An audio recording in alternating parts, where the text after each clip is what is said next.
We are here, sir. Yes, sir. 2022. Wake up, Yes, sir. wake up. Yeah, man. You feel me? Yeah, I really wanted to do this like the earliest possible in the new year. To start it off right, because we got new personal situations. We got all of us, new Facts. levels, but all working on this similar projects, nation building all together, which is beautiful. And this is our podcast, so we had to start the year off right. So Anna made it, Sister Anna, back again. Yeah, let's open us up in prayer. Let's get it cracking, bro. Yes, sir. In the name of Allah, the Beneficent, the Most Merciful, all praise is due to Allah, the Lord of the worlds, the Beneficent, the Most Merciful, and Master of the Day of Judgment. Thee alone do we serve, thee alone do we beseech for divine aid. Guide us on the right path, the path upon whom thou hast bestowed favors, not upon whom thy wrath has been brought down, nor upon those who go astray. Amen. Yes, sir. Well. Yeah, it's beautiful because last time you were on the show, we had that conversation about we got to get our shit together for what we're about to do. Oh, yeah. Right? No, for real. Yeah. And we were talking about how, we got to jump ship and actually start doing stuff. And now all of us are now here. We're all here. We jumped off the porch. And now we really got to build and eke out an existence and start generating cash. Facts. Period. Facts. Yeah, and I haven't told you this, but all the dreams I have with him in my dreams, it's like he doesn't have any dreadlocks. He's just a regular old nigga, regular old nigga. No, not no hippie dreadlocky Rastafari ass motherfucker. No, he's a nigga in my dreams, and it's always involving me and getting money and taking my time getting it to him. You see? So that's always like the memo I'm getting. It's like, because I've been tasked. I've got the skills, I've got the knowledge of how to build shit and build teams and generate income, most importantly. And so now it's like, and I have the vision. He's got the vision And the infrastructure and the ideas and the hood connects. Facts. So I have a question though. Like, Facts. is he like bald headed? No, he's got he's got like a regular lineup with a fade. A nice fade, bro. Yeah, He look good. Yeah. I gotta give credit. I used to have a fade, bro. No, it's nice. I used to have a fade. Like, he looks good as a regular ass black man. I was like, oh, that's what he looked like, man. Like, I thought he was different. No, sir. Hey, no, I was this close. No, he's not. I was this close to cutting my hair this year, bro. Last year, I was this close to cutting my hair. I went to the shop. And Elo was like, he was like, bro, it's a rainy day, bro. Like, don't do it. It's a rainy day. I feel you. Yeah. It's a rainy day though. Don't do it. Yeah. You feel me? And so I went up there, and then I told the barber. And the barber was like, I think, but listen, bro, like, don't just do that right now, bro. If you don't really, really, like, bro, it's a rainy day. Let's be, bro. I was like, all right, bro, just give me the taper. You know what I'm saying? Yeah. And I'm glad I do. I love my hair. I understand. Hair is nice. I understand, bro. I definitely understand. It's one of those things, like, okay, so on the topic of hair. Yeah. So I don't know if I told you guys this before, but like, I used to have really long hair. I think I told you. I used to have really long hair. Like, just imagine long curly hair down past the butt. Damn. Yeah. So your hair's pretty curly? Mm-hmm. Okay. It looks wavy right now. No, now it's wavy, but I think that's due to damage. I would color, like in my 20s, I was like coloring my hair, like is your hair jet black, like naturally? This is my natural color. Is that jet black? That's black, right? It's black. Yes, ma'am. Yeah. People always trip out. Yeah, it's black. I was like, yeah. I'm telling you, that's that lineage stuff. It's like Pocahontas shit, man. Hey. For real. I love Pocahontas. Indigenous to the land. Facts. Come on, Islam. Yeah, for real. She got more of a claim than we do probably in this part. I mean, what do you think? Well, his grandma from Mississippi. Yeah. I mean, I get you saying this part. I'm talking about like Western, like this part, Mexico. like this Mexico, bro. Like, Overstood. This is Mexico, dog. Overstood. It's to me, it's all north, south, north. We're gonna bang, bro. Let's be real. It's north, central, south to me, though. Right? We all one people. Islam, Tom, Mary, Moors, Morocco, America. That's all we north, central, south. America, one people. Facts, man. So yeah. But I get you saying though. Yeah. Yes, sir. You know what I'm saying? Peace. Mm-hmm. So on the topic of hair. Yeah. So with you, the reason I was asking about like, is his hair cut like short? Is he bald? Like all this type of stuff. Because I was trying to think of like what it meant for him as a person in the dream. But then also on the topic of hair is like understanding about like not cutting it. Because I know when I was younger, that was not the thing. Like all my cousins, long hair. Damn. Long hair. Like my grandmother, long hair. I used to want hair like hers. Her hairs was straight though. Hers was like black and straight. And I thought it was the most beautiful thing. So I would always get like frustrated because my hair was like curly. And I'm like, I can't just do this. My hair gets knotted in the back and all this type of stuff. And I would get so frustrated because my hair is like a combination. And like people are like, oh, your hair's so silky. Your hair's so this. Da, da, da. I'm like, yeah. I was like, give it about 30 minutes. Give it about 30 minutes. Give me a hot day. I was like, all this, it's big. It's like a plant, huh? Like our hair. It's like its own. Give it some water. Our own thing. It's a thing. And sunlight, for real. Like you need sleep. You know, and give it some water and wash it and cleanse it. And like people ask me like my hair, like I didn't do anything to this. Yeah. This is how it grows. It just does this. Yeah. Damn. When I first I did like a sponge at first for like the first, like when it was like low. But after that, it naturally coiled up. Yeah. And naturally my hair used to be like just upwards. And then after a while, it finally, this is the year it finally fell. Like normally it would just be up. You know how like, you know how my hair, when you first met, it was like this. His hair's grown a lot too. Since we first met. Understood. Grown a whole lot. Yeah. My hair too. Yeah, facts. This, I mean. Actually, so he's always had dreads when you've met him. Okay, locks. Yeah. He's always had locks since I met him. Understood. No, that's what I'm saying. It just did this like falling thing like this year. Understood. Before it was like this. It was like up, yeah. That's how it was like up and wild. If you see our storyboards, I have his hair like this. It grew a lot this year. Damn. Yeah. Last year. It grew a lot last year.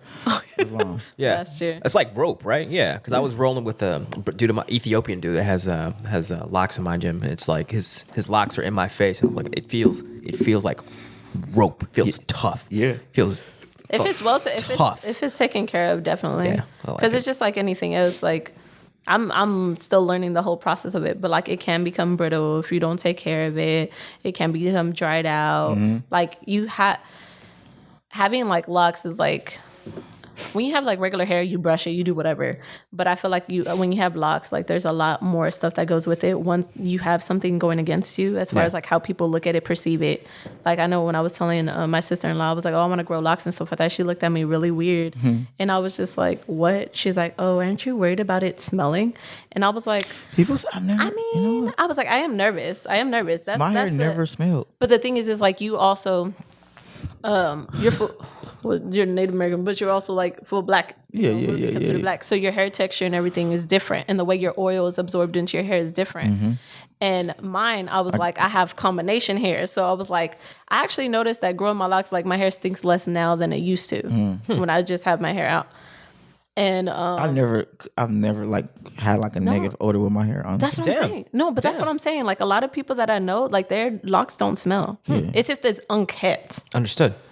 Yeah, I keep, mind you, I get like, you know me, I adorn myself in the highest quality essential oils and organic soaps, and I wash my hair with organic. Do you wash your hair every time you take a shower? Nah. No. Okay, understood. No. But you get it wet, right?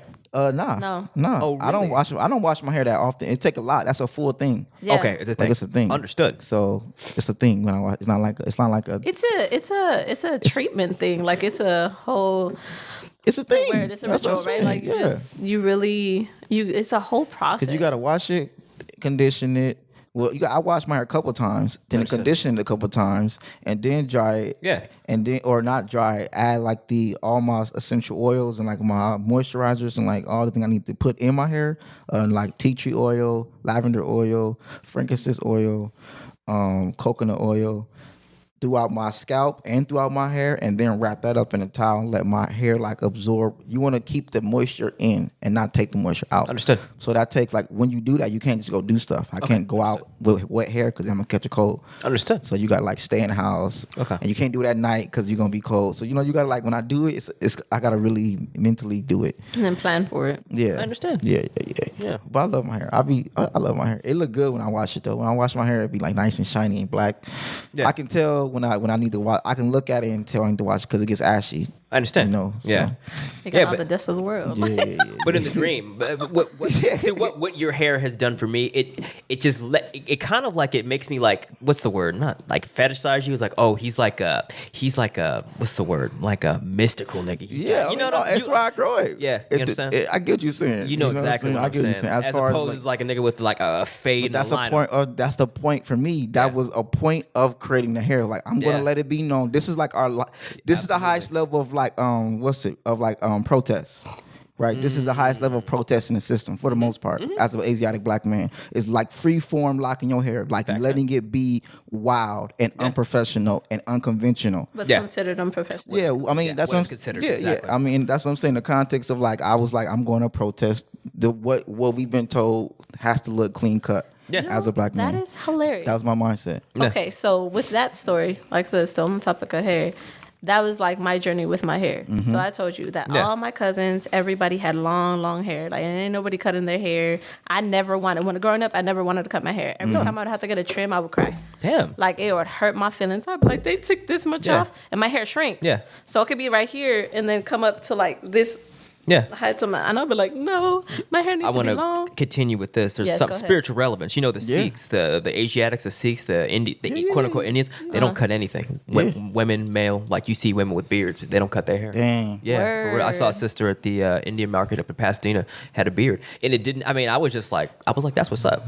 Yeah, it didn't. Hey, man, I can't go there. I mean, but she was. It was just like her, and it was a wife and a husband, and she had. It wasn't like deep. It was just like she clearly had hair on her face. I get it. Yeah. It might just culture too. So you never like culture. It's very that very might true. in that culture that might be perceived as like something different. It felt like it was perceived as beauty, to be honest. Because she was no tap. She was rocking it. She was like, yeah, man. She was like, sexy. it was not fair. No, sexy. Look at this. And I felt the spirit of her hair, and I was like, it was powerful, very very powerful. So there's very strong spiritual significance to hair. Continue. Yeah. So when I finally decided to cut my hair, it was a part of that rebellious, but it was, so I had been in a relationship and it was kind of like me just kind of like wanting to come out myself. I had needed and wanted to change for a really long time. And I had decided and like finally came to the point, I was just like, I'm going to cut it off. And I didn't cut it as short because I didn't think I was going to look good with it. But the first cut was like this A-line cut like this. Damn. And mind you, coming from this long and I had like a thick old braid. It was like that thick. What grade? How old were you? I was 22. So I think 22. The first time you cut your hair? First time I cut my hair like that. Oh. No, that's not true. I think the other time I cut my hair, I was like 7 and I cut it to here and I did not like it because obviously, like I said, my hair was curly. Yeah. Like curly. And it did not look cute at that haircut. It did not look like my friends who had straight hair. Understood. So, but I did not understand that back then. I was like, what is this? Yeah. So that was like the last time I had ever cut my hair short. So I didn't cut my hair short until I was like 22, 23 and was just trying to go through like my changes and stuff like that. And I had some things said to me.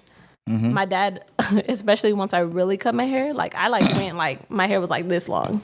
Yeah. I had the barber tell me, he's like, you're a girl. Girls aren't really supposed to cut their hair like this. And I'm like, you're a barber. Are you really supposed to be telling your client what they're supposed to be doing? Here we go. And then I was like, that's one. My dad was like, are you trying to tell me something? Like, are you trying to tell me that you're like coming out? You're trying to rebel. Yeah, like You're just rebellion. yeah, kind of like I was just like, cause this short? Because you said this short. That's no. a buzz So cut. the first time I cut my hair, it was like this short, and then I had my relationship doing that, and then like finally when my hair started growing out, I got told like, "Oh, I'm so happy you're finally growing out your hair," and I was like, "I'm sorry." Well, like, what's wrong? Yes, exactly. I was like, I'm not pretty anymore. No, I'm like, saying on the other side as far as like, what's wrong with this? Man, like, men like long hair.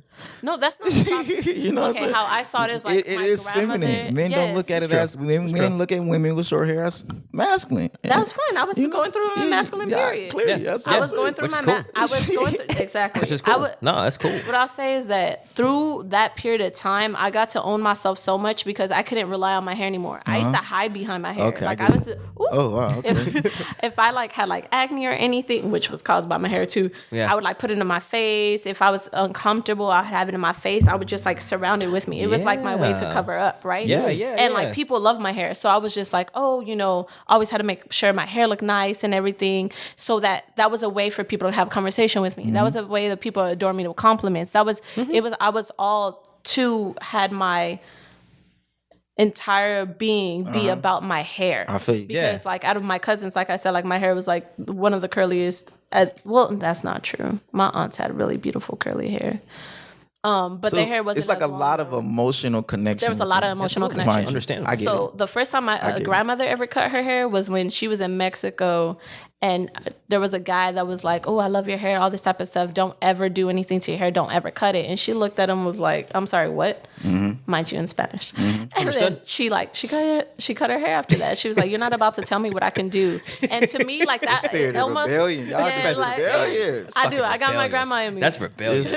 Mind you, my grandma was very rebellious. But man, y'all just be it's rebellious just for the sake of rebellion. For the sake of rebellion. That Somebody will tell you something good and be like, no, forget that. Fuck you. No, well, the thing is, it's like it's a sense of control too. Like, who are you to tell me what I can and cannot have on this? Was this body? a family member or a random ass? It was a dude that was interested in her. I know, but I'm saying that's just rebellion. That's rebellion. That's rebellion. Beautiful. Like when I say beautiful, like the dudes was on my grandma. Yeah.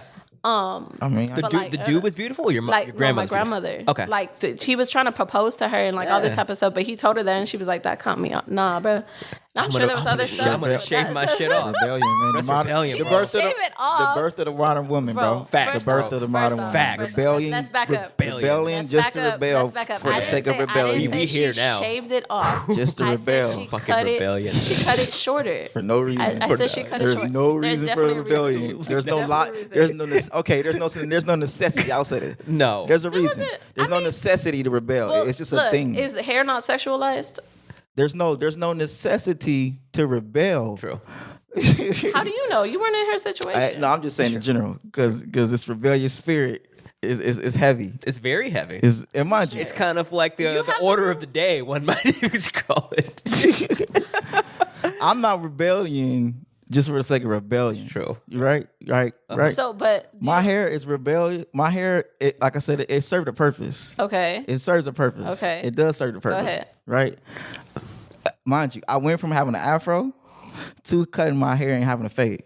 And when I had a fade, that was the first time I actually felt like attractive, or like handsome or sexy or whatever it came. When I had a fade in my 18, when I first cut my hair and I was getting attention from girls, it blew my mind. I was never getting attention from girls like that until I actually had a fade. Yeah, man. Like I was getting like a lot. There's of a reason we cut our hair like that. Yeah, bro. It's like it makes us look like a guy, man. It's sharp, it's the clean, mathematics. It's geometry. Come on, Mo. Islam. It's all women are mathematical beings. Facts. Y'all created so y'all love seeing these geometric angles. Right? Absolutely. That's why it's imperative to get an edge up.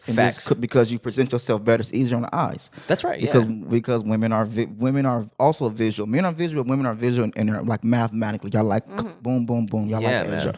But what I'm saying is, when this happened, right? It wasn't me like rebellion against a person for the sake of rebellion. It was me as an Asiatic black man rebelling the system of white men.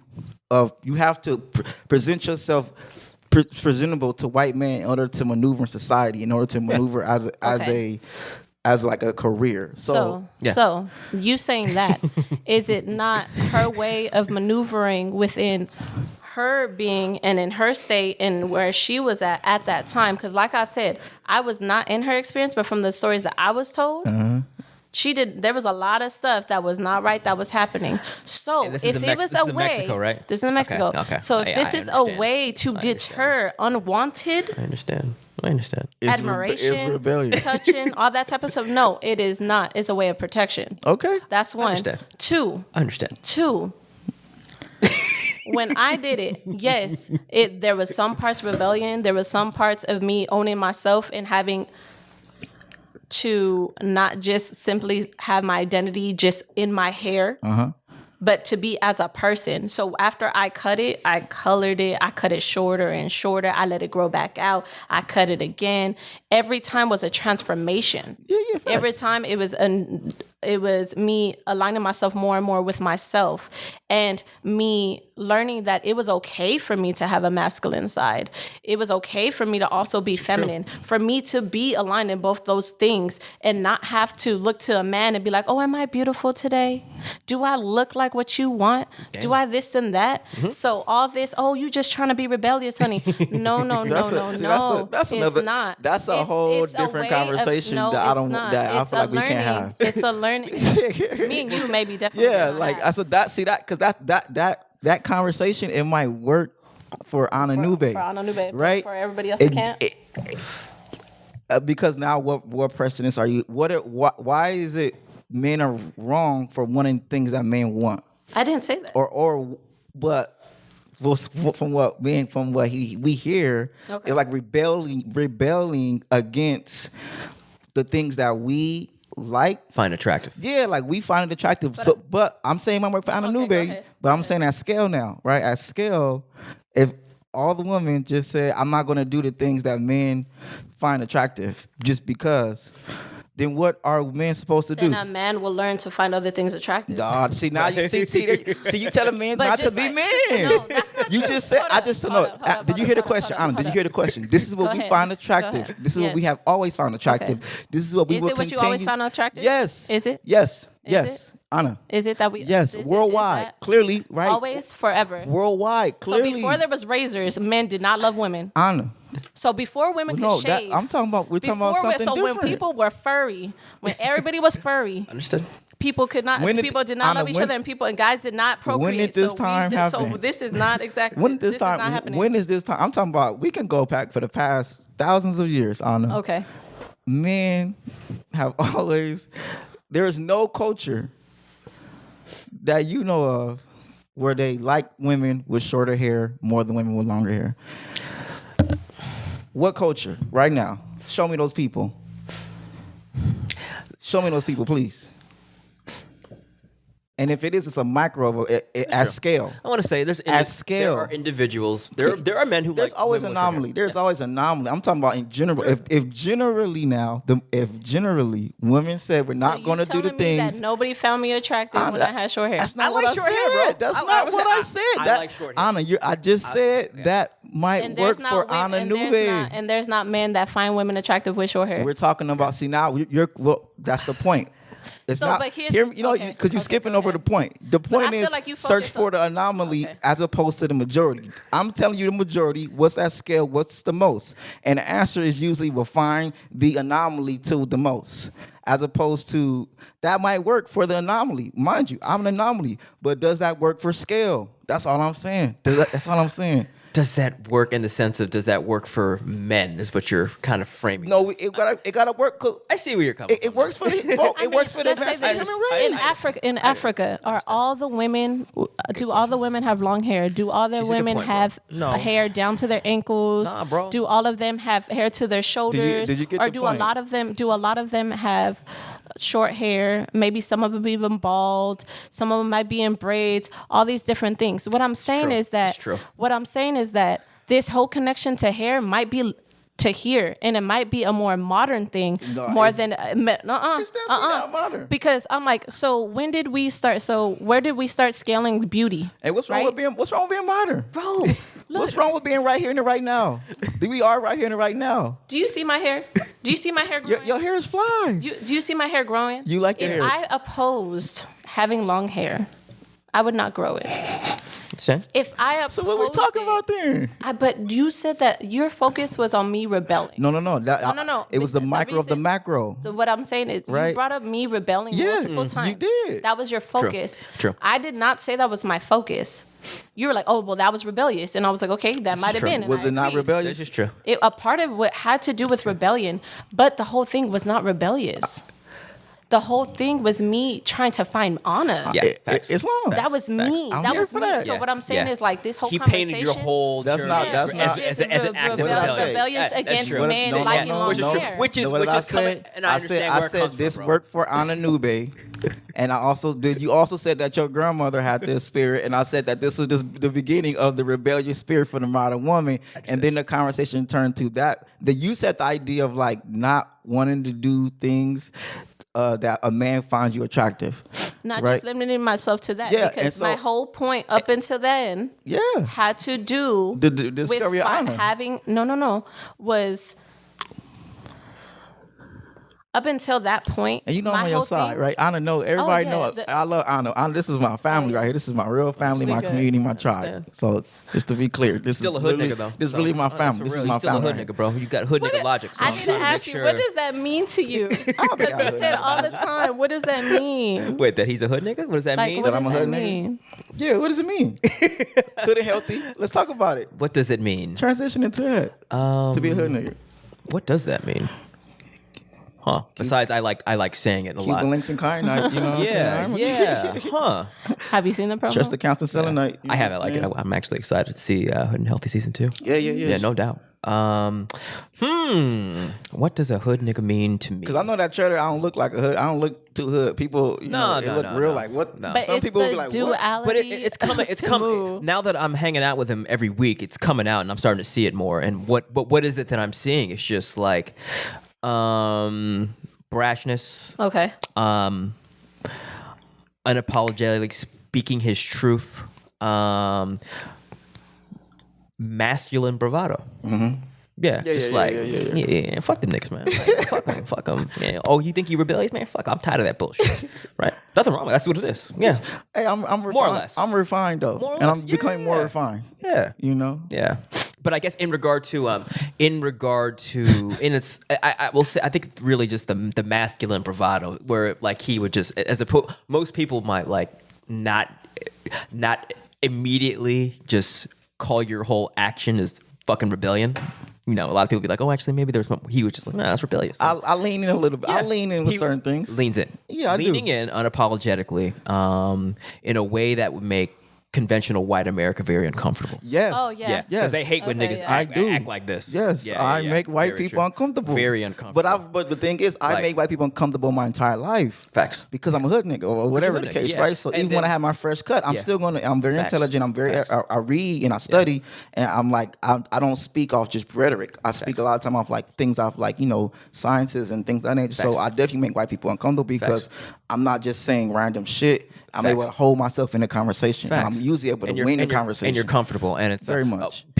Black men who act like this, and I got that tendency too. It's like they call us sexist. They label us and they to dismiss our reality. So. Narcissistic, misogynistic, all these different things. Fucking bullshit. You a misogynist. You like, no, I'm just a man. It's a mistake. I'm a man, and I'm not going to stop being a man.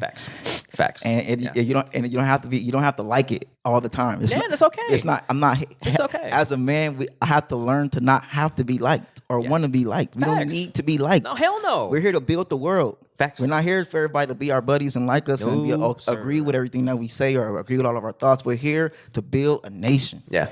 You don't gotta like me. Give me some land. Let me feed my people. You know what I'm saying? Like that type of mentality is what got me here, because it's like I'm not here for everybody to be everybody's buddy. I'm here to make sure that my niggas eat and make sure these niggas stay out of jail. And here to make sure niggas have organic food and have resources and have health and have land and have we can think straight. Yeah, absolutely. Y'all can like me after we got some land.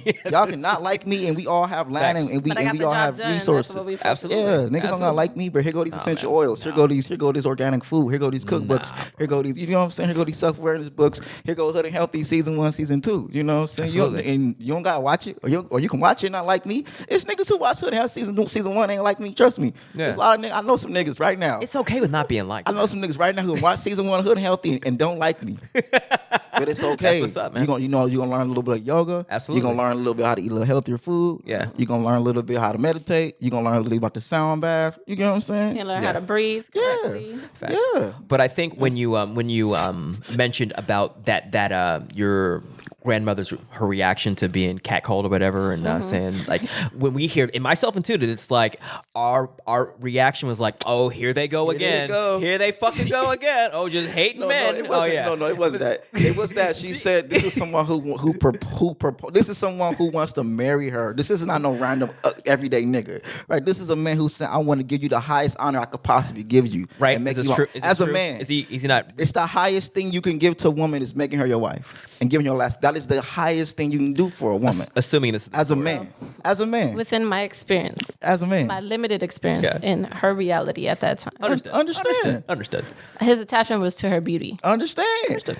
So with that, I just come and told you some family history stuff about stuff that would happen in Mexico and was completely acceptable. I understand. Yeah. So that being said, having her experience being at that age, probably 15, 14, 15, 16 years old, and having that sort of experience, I don't know how old that man was. Yeah.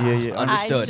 I don't know what type of, she could have been giving me a very, very nice version of that situation, because when she told me, I hear you. I was in middle school. I hear you. So she could have been telling me something very limited. I understand. Right? And PG. And PG versus what really happened. You're right. Facts. And I respect that so very much so with the whole rebellious side is like, I understand. it was a slap in the face, because it was like, to know me, you should know that there's a lot more to that whole thing than just that, oh, well, I'm just going to do this shit just to do it. Facts. I think. Facts. Super facts. I don't just do. I am Ana Nube. Like you said, I do not just do. I think. Yeah. I got taught that. Like, I process stuff every freaking day. Every day. Every moment. So to me, it was more so like, my reaction to you was more so like, really? Yeah, okay. That's what you think, and that's what you feel from the compensated? Which is we need that. In the but context you also, of, hold on, let me pop off right quick. go You ahead. understand where we're coming from, though, because Yeah. what we are conditioned, the black man in America specifically right now, is conditioned to our masculinity and our manhood being written off and disrespected. So when we hear that attitude of like a man, quote unquote, on the surface acting in a masculine role, and then having the counterpart, the feminine being like, oh, fuck you, nigga, I'm gonna do whatever the fuck I want. Yeah. We are so accustomed to that in our reality. So when we hear stories like this, we're automatically just triggering. Here we go. Here we go again. But mind here you, we go respect, again. like you said. Let me be very clear. And we're not right or wrong. As someone This is how we're processing knows it. you, Yeah, right? yeah. I should know that there's much more to the story. Yeah, there's always more Right. to the story. And as the conversation continued, it went from not about you and your grandma to like How we men, feel about men and women, facts. and just Men and women. the different energies of how we're going to live this life out together. Facts. Right. Yeah. Like, facts. is this going to be beneficial for all men and for all women? Are these things? But mind you, all honors and respect. Yeah. To your grandma. Yeah. Let me be very, No, very, definitely. very. I'm glad we cleared up both sides, because like I said, everybody's right here. I told you, Everyone's right. I told you, And my grandmother. I love my grandma. My grandma was extremely rebellious, right? But at the same time, I also know that there was much, much, much more to the story. You get what I'm saying? And much, much, much more going on. But at the same time, it's like, damn, you was just rebellious. You know what I'm saying? On it that worked for surface some. level, It worked for. It worked. It's I guess what I. Just like you have taught me about the duality of people, right? There you go. Because it was Come something on. that I always struggled with myself, right? Is that I could only be one way. Yeah. And the fact that I was anything else or felt anything else was wrong. Yeah. And because of that, I used to hide that side of myself. And then because of that, I would be very judgmental to other people. Even though I might have felt that way, I might have done certain things. But I still always limited those experiences because I didn't want to be caught up and I didn't want to be hypocritical either.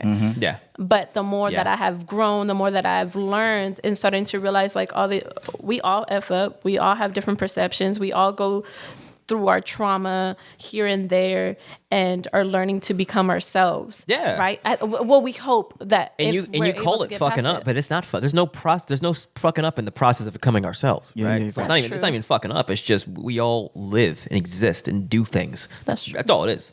That's Continue. true. Yeah. There's no fucking up. But I think I guess because now that we're at this age and we have 34, 32. You're my age. You're 34, right? 33? No. How old are you? Because you're the Capricorn. You just turned, or you about No, to turn she something. don't. I'm about to turn. You not want to say it or you forgot? No, I forgot. What year was you born? 90 what? 89 or 90? 90. Then you're 90. You're 31? 32. I'm going to turn 32. 32. Word. Yeah. Happy early birthday. Solar thank you. return. When's your birthday? January? January what? Yeah. 8th. Okay, cool. It's coming up. Oh. Oh yeah, which is also the day that we're going to be doing the Head and Healthy installation at the Compton Community Garden. Yeah. It's All right, understood. January 8th. January 8th. Yeah, next Saturday we're going to have our first. So what we're going to do with Hood and Healthy season 2. Yeah. Good segue. Yes, sir. Celebrate her birthday, right? Hood and Healthy is a show that we created together. Yep. So this was my infrastructure and information that I have, and then Anand and Tony and B Art Form created it into like a movie and like a series of a show. It went from like an online class to like, damn, my phone acting weird right now. Acting really weird. What's going on? It's stuff has been like that all day, so I just don't even. Yeah. But Understood. So so we filmed season 1 of Compton Community Garden, which is basically a flow of how to navigate living in the hood, how to like eat healthier, be self-aware, et cetera, et cetera. So season 2 is ultimately going backwards to go forwards. Okay. So season 2 is when I lived in Hawaii, it completely changed my life. Yeah. Right. I learned about essential oils. I learned about deep breathing. I learned about really community gardens. I ran a grocery store. I learned how to be a manager. I learned how to take care of myself, and I learned how to take my business and like really become like a professional, right? Absolutely. Like a real like, you know, just professional person. Yeah. So A grown up. yeah. That's I lived on my own, you know, just the whole 9. Like it was like, you know, boom, changed my life. Yeah. But there were a lot of things I learned that towards the end is when I learned how to create a online class and how to structure my information towards the end of my time of living there consistently. So we wanted to show like the foundational things. Hood and Healthy season 1 is like outside, but season 2 was more so internal, like deep breathing, aromatherapy, sound therapy, self-awareness some more, and then farming and agriculture and gardening, and like really wanted to Show that it's out there, man. yeah. Yeah. And we filmed the majority of it in Hawaii to show like this is to give the viewer the experience of like this was my life. Yeah. This was what taught me this, being in nature, really going on these different hikes and seeing the sunset and seeing, you know, the sunrise and just like, you know, experiencing that energy. Yeah. Changed my life and wanted to bring that aloha spirit energy back to the hood. Understood. You know, so. Yeah.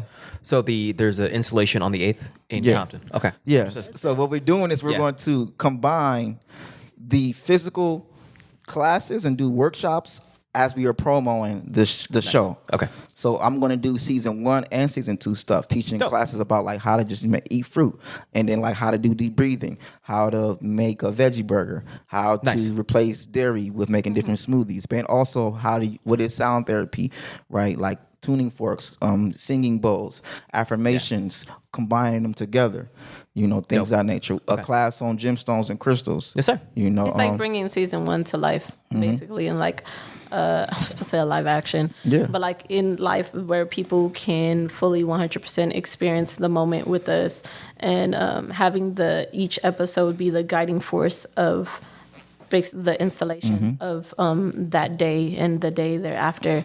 And then it's also a way for us to continue helping fund our efforts in this whole experience. There we go. So Just it's be like clear. the support. No, for real. No, we are here. support, We have to start thinking of funding. monetizing our Oh, shit. Yeah, no, definitely. All of us. Definitely. So it's just a way to teach, but as well as lifting us up. Because if we keep staying where we're at, we're gonna deplete ourselves really quick. I received a grant from just the work I do in the Compton Community Garden and being on this advisory committee to CDFA, and it's like a basic needs grant of like take care of my basic necessities. Dope. And the things I do in the garden. And one of the basic things you do at the garden is teach classes. Yeah. And just grow food. So I bought a lot of seedlings and planted a lot of seedlings. And then also it's going to be used to pay for the facilitation of this class. You know, to be able to pay for all the ingredients and things we need to do to be able to teach out. It's going to be 12 classes at the garden. Yeah. So it's going to be a full winter, spring thing to prepare ourselves for the launch of the show. Absolutely. You know. Yeah. And then this year, 2022, we're in the transition stage between being cute to providing value. Yeah. Because we got to, because that's niggas don't give you money for being cute.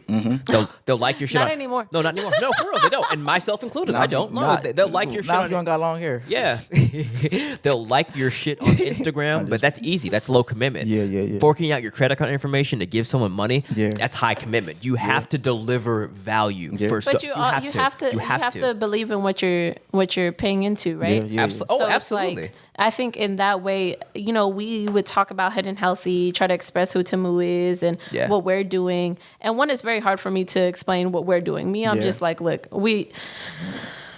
we're being a service. We're creating stuff, and that's what it is. You're creating content. We're creating content, but like not really diving into really what like they're doing, what bro. we're doing. Yeah, like, they're part of the journey. Yeah, that's right. Yeah. But the thing is that we're just mostly like, hey, we're very like low key. Yeah. I would say we're very low key, and like that doesn't. I'm trying to get them out of that. It doesn't work. It don't. You can't. That's what Hawaii showed me. You can't sell. We can't low-key. hide. You can't hide. We can't no, hide. Fuck no. You, Hawaii showed me. I get.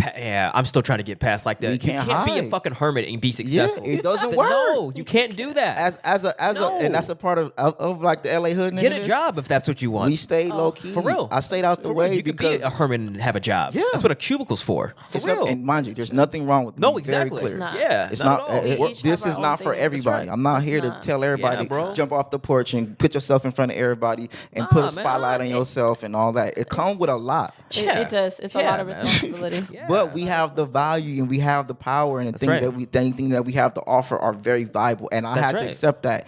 And from me accepting that, I've been placed in this position to have even more value and Facts. have more awareness. But it started with making the decision to not hide no more. Yeah, man. That's how I even manifested Anna and Tony and Carlton and you and everything. Right? I met you from being asked to speak at an event. Yes, sir. Right, I met you from being taken over to Compton Community Garden, and they said, "What do you need?" And I said, "We need volunteers. We need help." And so it's like, if we don't ask, if we don't And ask, randomly, we were like the only one of the sort of like I think one other person showed up later on. Yeah, But like we got to like sit there and talk for like a good couple hours. I never thought of me being manifested to you. You know what Definitely, I'm saying? I've always thought of the other way. I mean, it's both ways. No, obviously. but it's both ways. It has to be in Niggas don't just alignment. Right? It vandalize has to be CFO. in alignment. No, fuck It yeah, has I to be in definitely. alignment. Yeah, you. It A lot was definitely like, has oh, to. here you go. Yeah. I've always viewed as a lot being like, oh, here you go. It's me. I got you a hood nigga fight. I got you. I got you that one. you can ask these hood nigga questions to, and like also can respect a hood nigga that you can be like, oh, okay, you niggas aren't all crazy. You niggas aren't all stupid, ignorant. Bro. Some of you niggas are brilliant. Yeah. Hey, Straight up. I have to be Straight real. up, That's bro. one of the reasons why I had to ask you what that meant to you. Oh, I Because understand. I personally had to, because of knowing so many people that have gone through that experience of like having people look down on them just because of the way they look and stuff like that. Not that you were doing this. Yeah. But just because I've done of that. Don't get it twisted. I'm not. Okay. I mean, I've definitely been like looked at hood niggas and be like, oh, you're okay. You're a hood nigga. I still do that. But then understanding that everybody is everybody. Sometimes you have to. Sometimes you have. you got to. Sometimes you have to take things at face value, right? Until Facts. something else is shown you different, and that goes for any type of person. Facts. You know what I mean? Any type of look of person, any type of neighborhood, any whatever. Sometimes Absolutely. you got to take stuff for face value because that is your instinct to be like, let me back off because this is not my place. That's right. right. Yeah. It's let me back off. It's understandable, but I really had to understand it because we were talking about having mutual respect. I respect him as well. Yeah. And I just have to know that if something is being called of somebody that I respect, that it is out of respect. Yeah. You know what I mean? And like the connotation of nigga is not necessarily it's not. always considered as respect, and depending on where you are. So Talk to Anna. I just talk that shit, Anna. I just have to really. Real family right She here. did. She got you, bro. I understand. So I and when you said that, the thing about I was like, oh shit, she got me, man. No, but she got me on my bougie shit. The thing about Anna, bro, is she's going to, because like me, Anna, we can do this, right? Like I don't debate with Anna, right? We build. Facts. Right? We build. Facts. I'll say something. Anna can definitely she holds me to a different level of accountability that I have to like in my own way like submit to, right? In her own way. You got to. Yeah, you got to. Yeah, she's like a mother. Yeah. Like I had a dream about Anna and Tony, and I'll tell you, like, it was like we was at a party, and like they were at the party with me, and like it was just like whatever. Like we was vibing, everybody was cool, and I was just chilling. And then somebody had said something to Anna, and then Carlton came in. And Carlton like got on me on like he about to beat my ass. Like, bro, like this you feel me? Like, bro, like you gotta make sure like you got butt? That's what's up, bro. Yeah, he got buck with me in a dream, and it was like That's that vision of like, you know, like that's what's up. You like nigga, this is family, this is tribe, bro. You gotta and like also Anna has like allowed me because like you know like you said her kids trust me. You know what I'm saying? She trusts me with her children.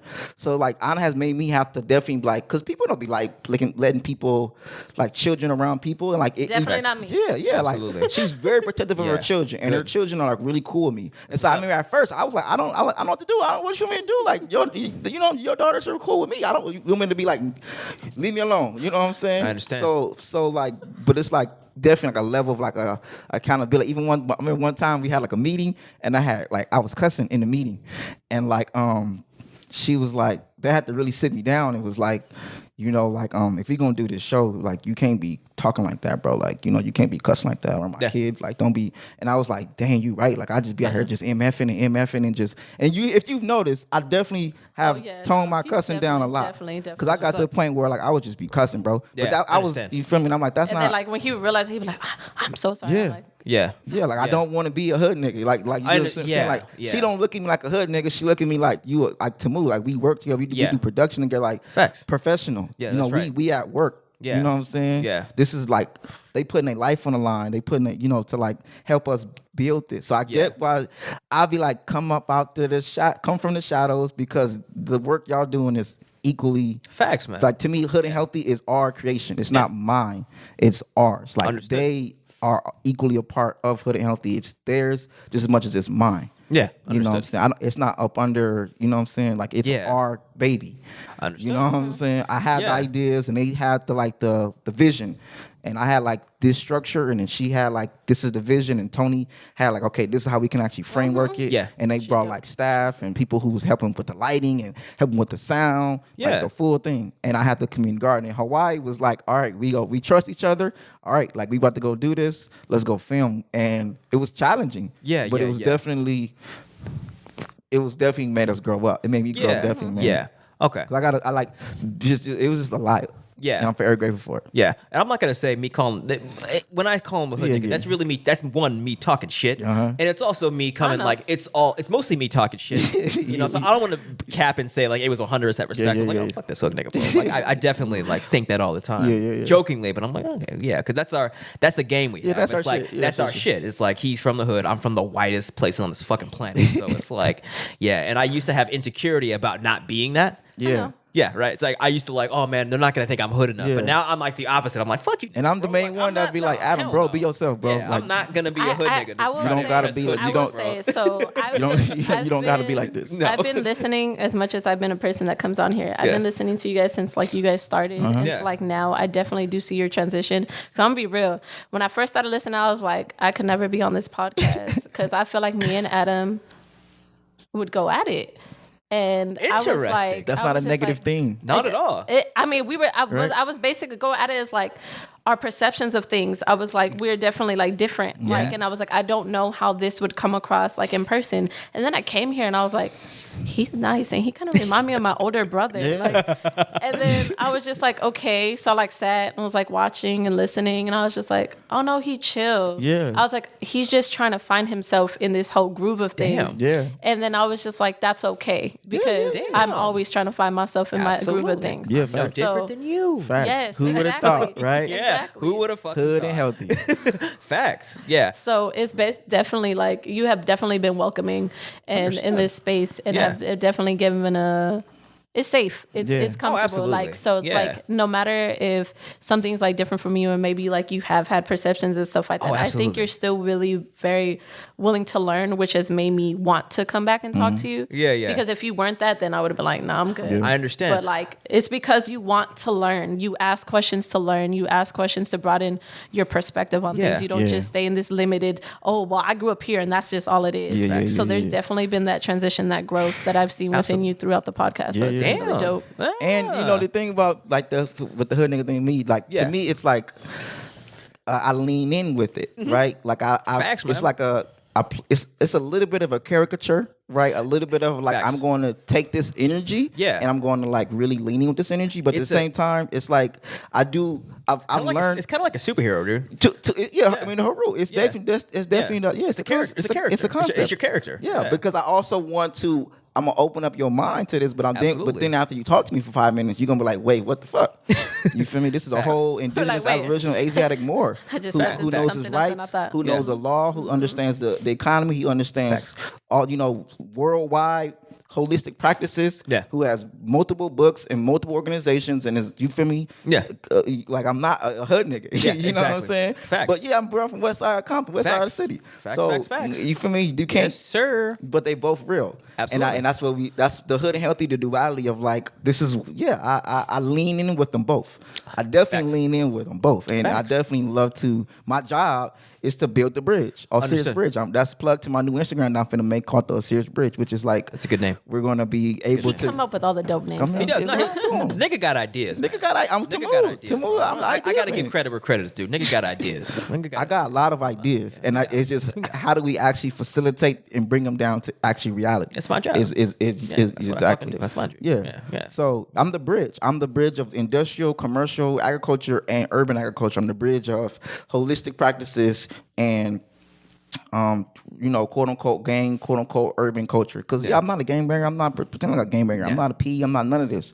Where I'm not, none of these niggas who be all this other. I'm not that. I'm not a nigga who pretending to be a P, a gangbanger. None of that. I'm just this is my environment. I'm a nigga who trying to give us land and farming and holistic practices and food. And I'm glad you said that, because what comes with hood niggas in my mind is mostly y'all cap.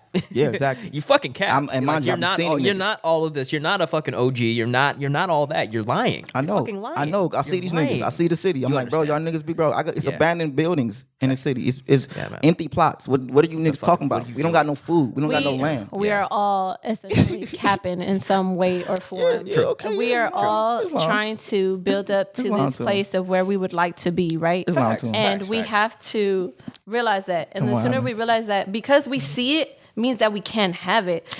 But the thing is that we get trapped in all, like I said, I told you I was learning about holistic health and things of that nature. And one of the things that I'm studying it. One of the things that they talk about is trauma. Man. The trauma from being in the womb. Facts. You know what I mean? Real. I just learned that babies can see the melanin in the placenta, like in the what is it? The womb? The amniotic fluid. They could see lights and like different things, right? And it really started to, and I just learned that I think yesterday, and it really started to transform like my thought process about a lot of things. So from the moment that the baby is conceived, right?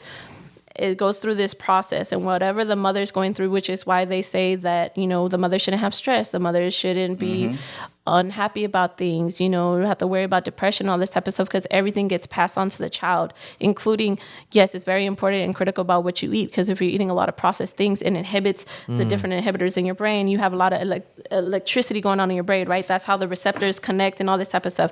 But depending on what you eat, which is the part of being healthy, right? And having that, it's the whole encompassment of the body and the rhythm of the earth as well, because everything's in rhythm, but we're so out of rhythm because we've been taught not to be in rhythm. You know what I mean?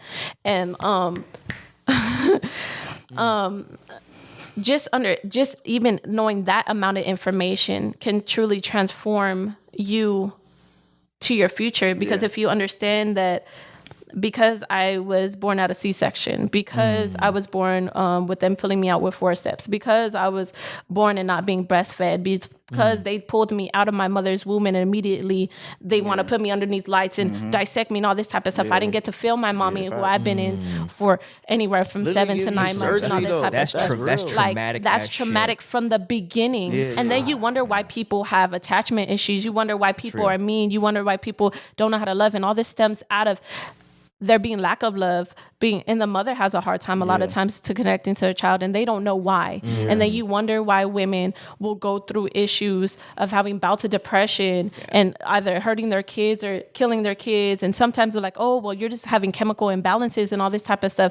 But everything started from the beginning, There's the natural conception, right? Facts. So if you start to learn from the beginning, there was probably something, and then even then within your mother there was something, and within that mother there was something, and it just kept going and going and going and going and going. All these other stuff that you don't know, you're battling against how much stuff as a woman, as a man, your identity, your perception of life, your perception of yourself. Okay, I'm unloved. Nobody cares about me. I need to go search for this. Okay, I'm gonna become a people pleaser. I'm gonna become a drug addict. I'm gonna become this. I'm gonna become that. I don't know what I don't know what my purpose is. So people get lost and they're like, I'm just drowning in a hole. God, take me now. You get to a place, and sometimes you need to hit the rock bottom so that you can see what other people are going through, right? So it's just like with all these different things, you have to find value back in yourself, because you were not put here by accident, and everything that you're going through, until you make it that it was for something better, that's it. God could be right in front of you and you would never know. Absolutely. So it's like, but God is you. Absolutely. Right? So once you look in the mirror, he is. I think, right? So it's like... Because all that trauma is why we want to bring the collective this information and this tools. It's like we are, like we know, I don't know, like I'm not removed from the trauma. No. Right? I have done a lot of therapy and a lot of healing, but I am not by no stretch presenting myself as some perfect being.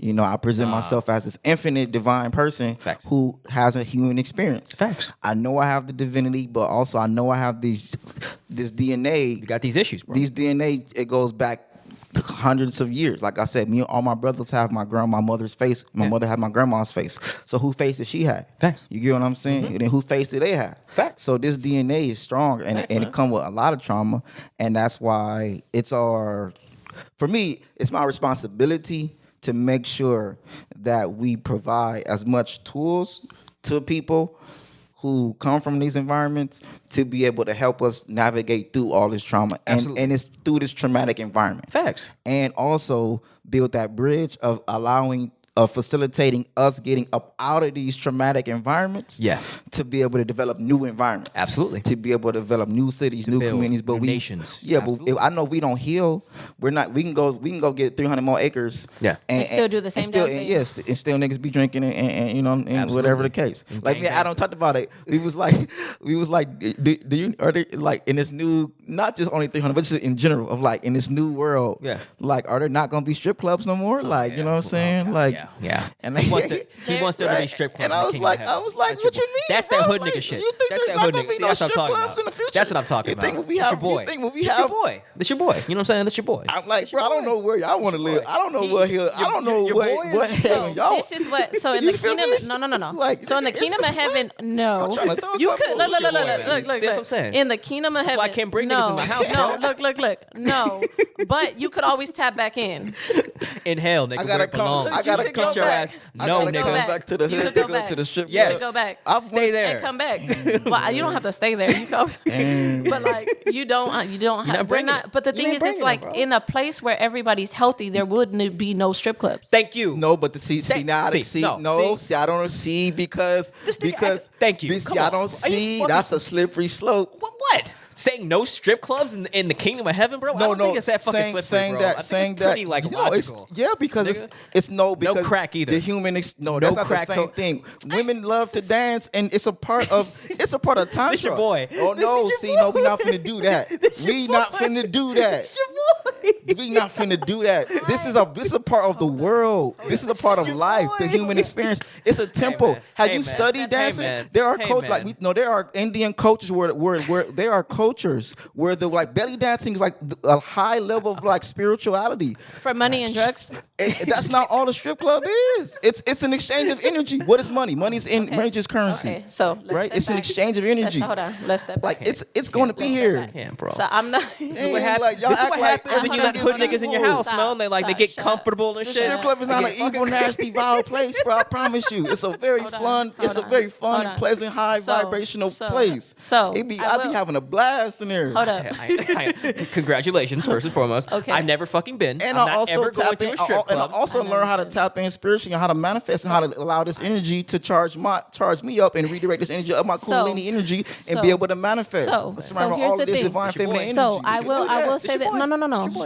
On behalf of him, 100%, a woman moving Okay. It's hypnotic. It's very powerful. it's Hold nice. on. What was arguing that? Yeah. Wait. I like women. This is Hold true. up. No. Okay. My point being is that yes, it's very powerful and you can get definitely those vibrations, but in that environment is not healthy. Yes. Do you get me? Yes. So that's what we're saying. We can have dances outside of that environment. Women can move outside of that environment and have such a beautiful high vibrational experience with you. It does not need to be that way. No, because in that way it's not true. No, you are taking unhealthy movement and vibrations. Hold on. So what I'm saying is that it's not. We're going to agree to disagree.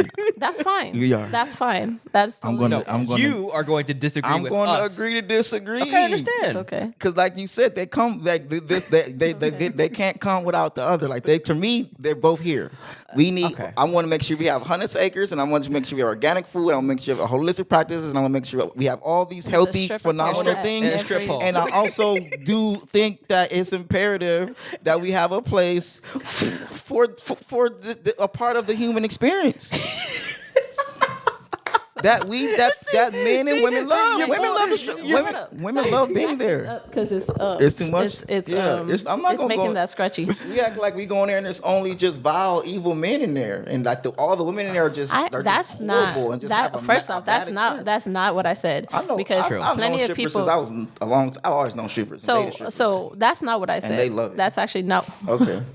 Turn the mic toward your face. Yeah. We just wanted to just make sure it wasn't too close. I was getting hyped up. Seriously. No, it's because the thing started. The high peaks of the sound. Yeah. We out here. So yes, you're out here.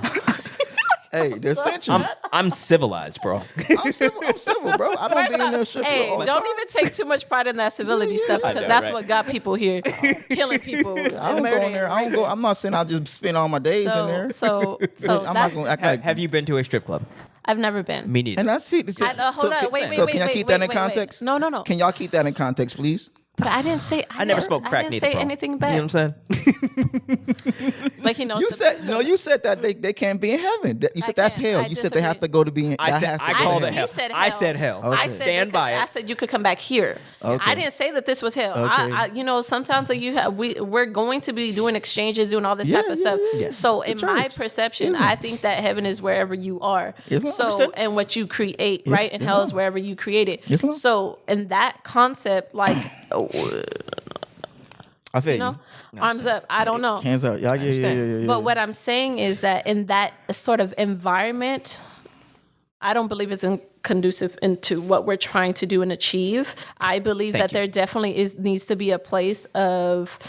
We need to be able to release. We need to have a place where we can all move. I think it's very imperative for the woman, for it to be taken away from the movement to be sexualized when she is dancing. I think that there needs to be a place where we can be safe and experience our own bodies and sensuality and all that type of stuff and not be fearful. I got a question. But no. But not I've heard specifically. That's not fair. But not specific. No. Listen. Let her continue. Listen. You've had your say, sir. That's not fair. You've had your say. Continue, Go ahead, I'm ma'am. listening. So I'm not saying Sister. that experience that I'm talking about right now of not having safety and all that is specifically just directed to strip clubs. I just mean worldwide. There are women that get mistreated. There are women that their lives aren't taken seriously because they're women. There are women that get raped and all that, discarded and all this type of stuff, just like there are men. So I'm not saying that is limited to the experience at the strip club. What I am saying is that I believe that there's a place that we should be able to dance and move our bodies freely. And I believe that can be there. And however, like, because the thing is like what we consider twerking is not, it's actually like a really beautiful moment. And for somebody to be able to move at that high vibration is super intense. Twerking is a vibration. It is a vibration, but it's not, but the thing is it's not called twerking. You know what I mean? Where it came from is not called twerking. It's a way of dancing. It's a way of high vibration. Some people have slower vibration. Some people move in different ways. Some people are very melodic. Some people are quicker. Some people have high energy that they need to expel. So what I'm saying is like to understand where all these different things come from, just like to understand where you come from in the womb, you have to understand the movement and dance. And over sexualization is not it. You know what I mean? I believe. You're wrong. Keep going. No. I believe that in strip clubs, Judge it's Joe over Brown has spoken. sexualization. Judge Joe Brown is with her. Continue, please. because It's over sexualized. But you also have said you also have to keep in context. You have admitted you have not been in these environments. But I have watched videos. That's not the same as being in the environment. That's what I'm saying. You have certain things. I get it. And I'm not going to I strip get it. club. I'm not here to happening. tell nobody to do that. What I'm here to say is it's not a demonized evil place. They're all people. No. I'm just saying in general. There's just as there. But why do we have to have a building constricted to dancing naked or half naked? Because because it can't be in the open. Number one, can they not both exist? Can you not have that and have this? Because in the context of you haven't been here, so you really don't understand. You really don't get it. Okay. Right? You have to please keep that in context. We're not experts. Please keep that in. That's all I'm saying. Just keep that in context. You're right? the expert. Just keep it in context. You got it, bro. Right? I'm not here to defend that you got part. it, bro. It's more so, like I said, hood and healthier for like these certain energies that people enjoy, that human beings actually enjoy being. Yeah. Men and women. There are women who just enjoy doing that, who like doing that, who really want to do that. Niggas like the fuck, bro. You're not saying anything new. So that's the problem, though. You know I what mean, I'm saying? we will always want to procreate. We're human beings. Yeah. We're gonna always want to procreate. But back to her point is like we can't be promoting our lower self, acting out unabashed. I'm not in these environments. Exactly. Can we not make sure that we facilitate environments to allow our lower self to express themselves and allow our lower self to release? It's like a dog.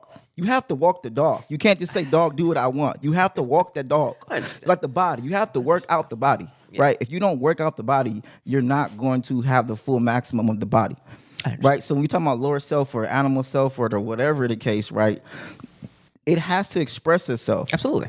You have to allow it to actually experience life at certain points in time in order to continue. So even when you do all these immaculate higher self, bigger vision things, you can't just remove the lower self or else it'll self-sabotage you. If you don't allow lower self to actually exist, it will like I said, Lion King. Imagine if Scar and Mufasa always symbol together. Yeah, on the same team. Right? They have to be on the same team. Or if you put Scar out there and say, Scar, you ain't shit. Scar, you gonna live on the outside. Scar, you a bad person. Scar, guess what Scar gonna do? He gonna plot and he gonna scheme and he gonna finesse and he gonna sabotage this whole shit because you didn't let him just be Scar. I understand. That's all I'm saying. I understand. Well, that part, I mean...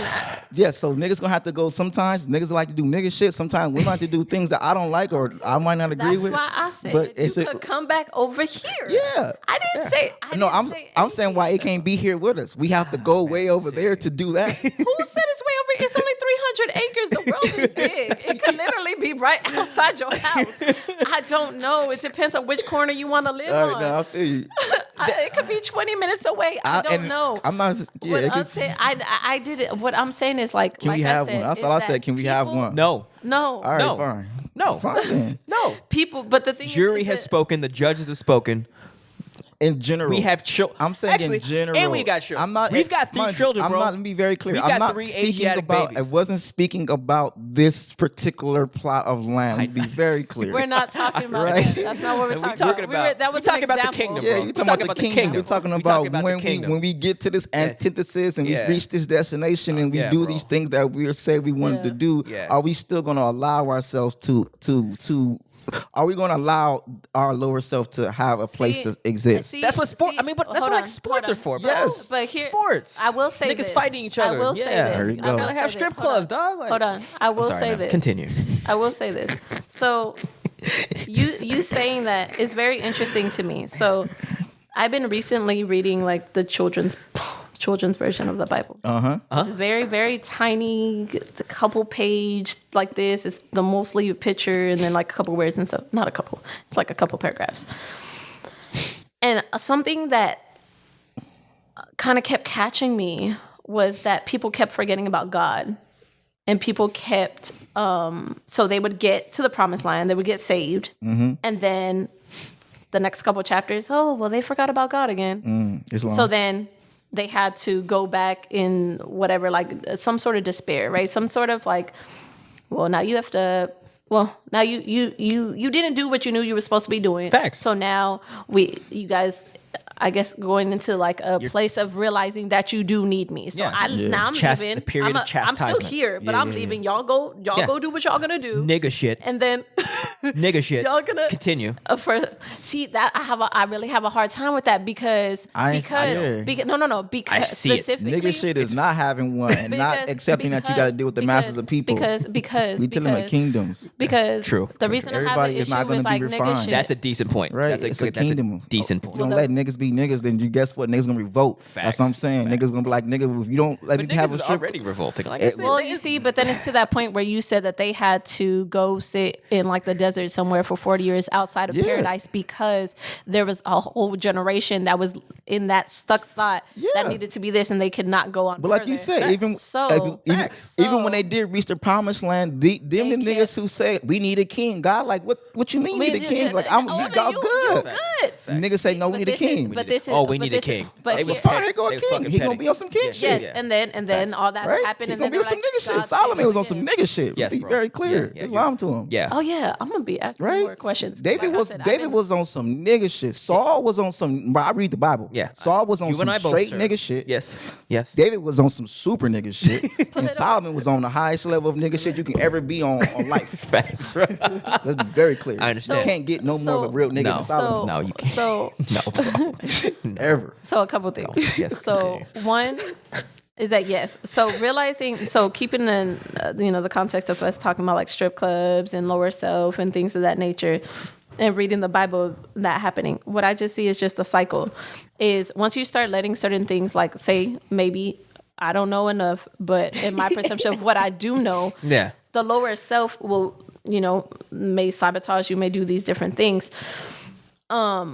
If you allow it in and you allow it to have a place, what ends up happening is it's going to end up hurting what you're working for and going to bring you back, and then you end up forgetting, and then you still have to start all over again. So it end up if you want a cycle, go right ahead, bring whatever you feel that you need to meet.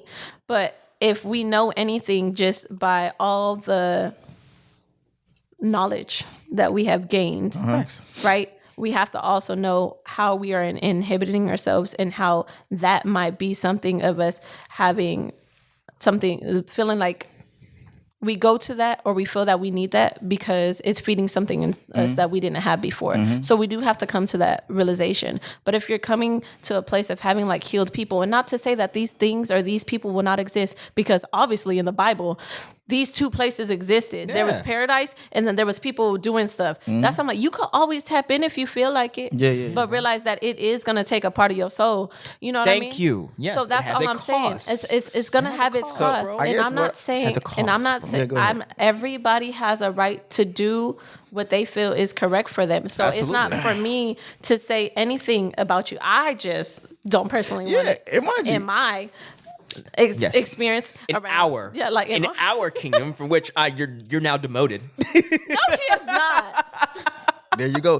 See that? That's that. No. I know, mind you. I get what you. I definitely understand. Right? You feel me? Understand what you're saying, and my perspective is what I'm saying is the contrary is when you create environments to deny that part of you. Yeah, then that's when it turns out to that's when it so I will agree. So there shouldn't be any denying of, there shouldn't be like, oh, you think this, and people might treat you. It starts off like, for example, you have a child, right? And they're going through what people call terrible twos, but they're really just exploring life. Yeah. So you keep telling them, no, and keep knocking their hands. What you start to teach them is they can't trust themselves. They can't explore. They can't do this. They can't do that. So they get frustrated. So it was like, that's the beautiful part about having little beings and paying attention to them. And then also on top of that is that I also just realized that I have education. Yeah. I have a degree in child and adolescent development. Yes, ma'am. I was put to believe that mess is not anything because they're like so limited jobs. You're like, oh, you could work in a daycare. and that was it. Yeah. And not that that's bad. No, not at all. Because if you That's have the very right important. place to take care of a child and facilitate their growth, oh my God, you know how many amazing things you would see? Yeah. Children are so resilient, so beautiful, so intelligent, so courageous. So like, if you nourish them, they will show you abundance. Yeah. If you deplete them, they will show you nothing. Yep. You know what I mean? The greatest place to use our information is in your household, though. Yes. So yeah, you have like real education on how to actually facilitate developing human beings. So I can understand why you wouldn't want those human beings to Exposed to strip to be clubs, around sir. things like that. Mind you, Yeah. I'm not. Yeah, I bro. get it. I get it. We're parents. I get it. I get it. I get that. Right? I get it. Trust me. I get it. I also get that I'm an uncle. Right? And you know what I'm saying? Understand. As far as like they both exist. I understand. Like you said, step one. What is step one for me? Facilitating Land. Yeah, like don't sweat the small stuff. You get what I'm saying? And when we sweat the small stuff, that's when we don't even allow we don't. You get what I'm saying? Like I'm talking about at scale. I'm talking about for a lot of people. I'm talking about like everybody not gonna be refined and educated and clear. And then we can do all the healing and do everything. But there are humans. We're gonna deal with humans too. I understand. I mean, And some humans might do things that us refined people might not deem as the best place, but we still have to make sure and cultivate environments for them to be able to express themselves. Absolutely. And to be able to like deal with those things too. And if we, the refined and educated and developed ones, don't facilitate, because me, like, I'm thinking like, having amethyst poles and obsidian floors, and you know what I'm saying, and yeah, man, I mean, I'm a hood nigga, but obviously, but inside a pyramid, like in a pyramid shape, the whole nine. Like, why can't we? Yes, bro, I bring them together. I'm the duality. Yes, trying to bring outside, right outside. I facilitate the development. I facilitate and cultivate environments for the best of everything. He's dressing up ratchetry with spirituality. Come on, it's He's wrong. trying to justify There you ratchetry with some spiritual highbrow. Yeah, we're going to have can we not- amethysts, and we're going to have healing pools in the strip club. Why not? Wow. Why not though? See, now they're not deserving and worthy. Oh no! Right? They are definitely Right? no. Right? Look, you Right? talk to people.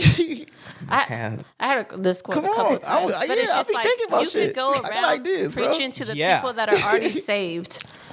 But if you don't go preaching to the people that need to be saved, then what's the point of you? Like, That's true. That's it's true. easy to save people that are already saved. Okay. All right. You know what I mean? Yeah, but very true. But Very true. no, Thank you. Nah, see, nah. we will You save don't them. have to come. No. Come fuck with I'm us. We not got doing strip it. clubs. Y'all don't That's have not the move, bro. No, I'm not. That's not what I'm. Y'all don't have to. Y'all don't have to come. Y'all don't have to come. But don't shit on the people who would want to go. I'm not. Because I want to build. I also want to build pyramid restaurants and have organic understand. food, and people can have fresh picked food. And to be Right? 100% Also, frank, right. I do Right? not You get what think I'm saying? in like a real Well, yes, business niggas, we want. I want for the people. You know what I'm saying? For the to real be ones. to be Let's to not be be hiding strip clubs behind the crystals and stuff like that. It's not hiding that's it. what it is. It's Yeah, Let it be that's what that it hood is. nigga shit. Thank you. No, y'all Thank ain't. Nah, y'all have. be what it is. Please That's- keep let in it- context. that's what Y'all it is. have not been in these environments. Y'all don't know these people. We're not going. And y'all don't know the We're not people. And gonna y'all go. ain't been there. Some of the most spiritual women I know are strippers.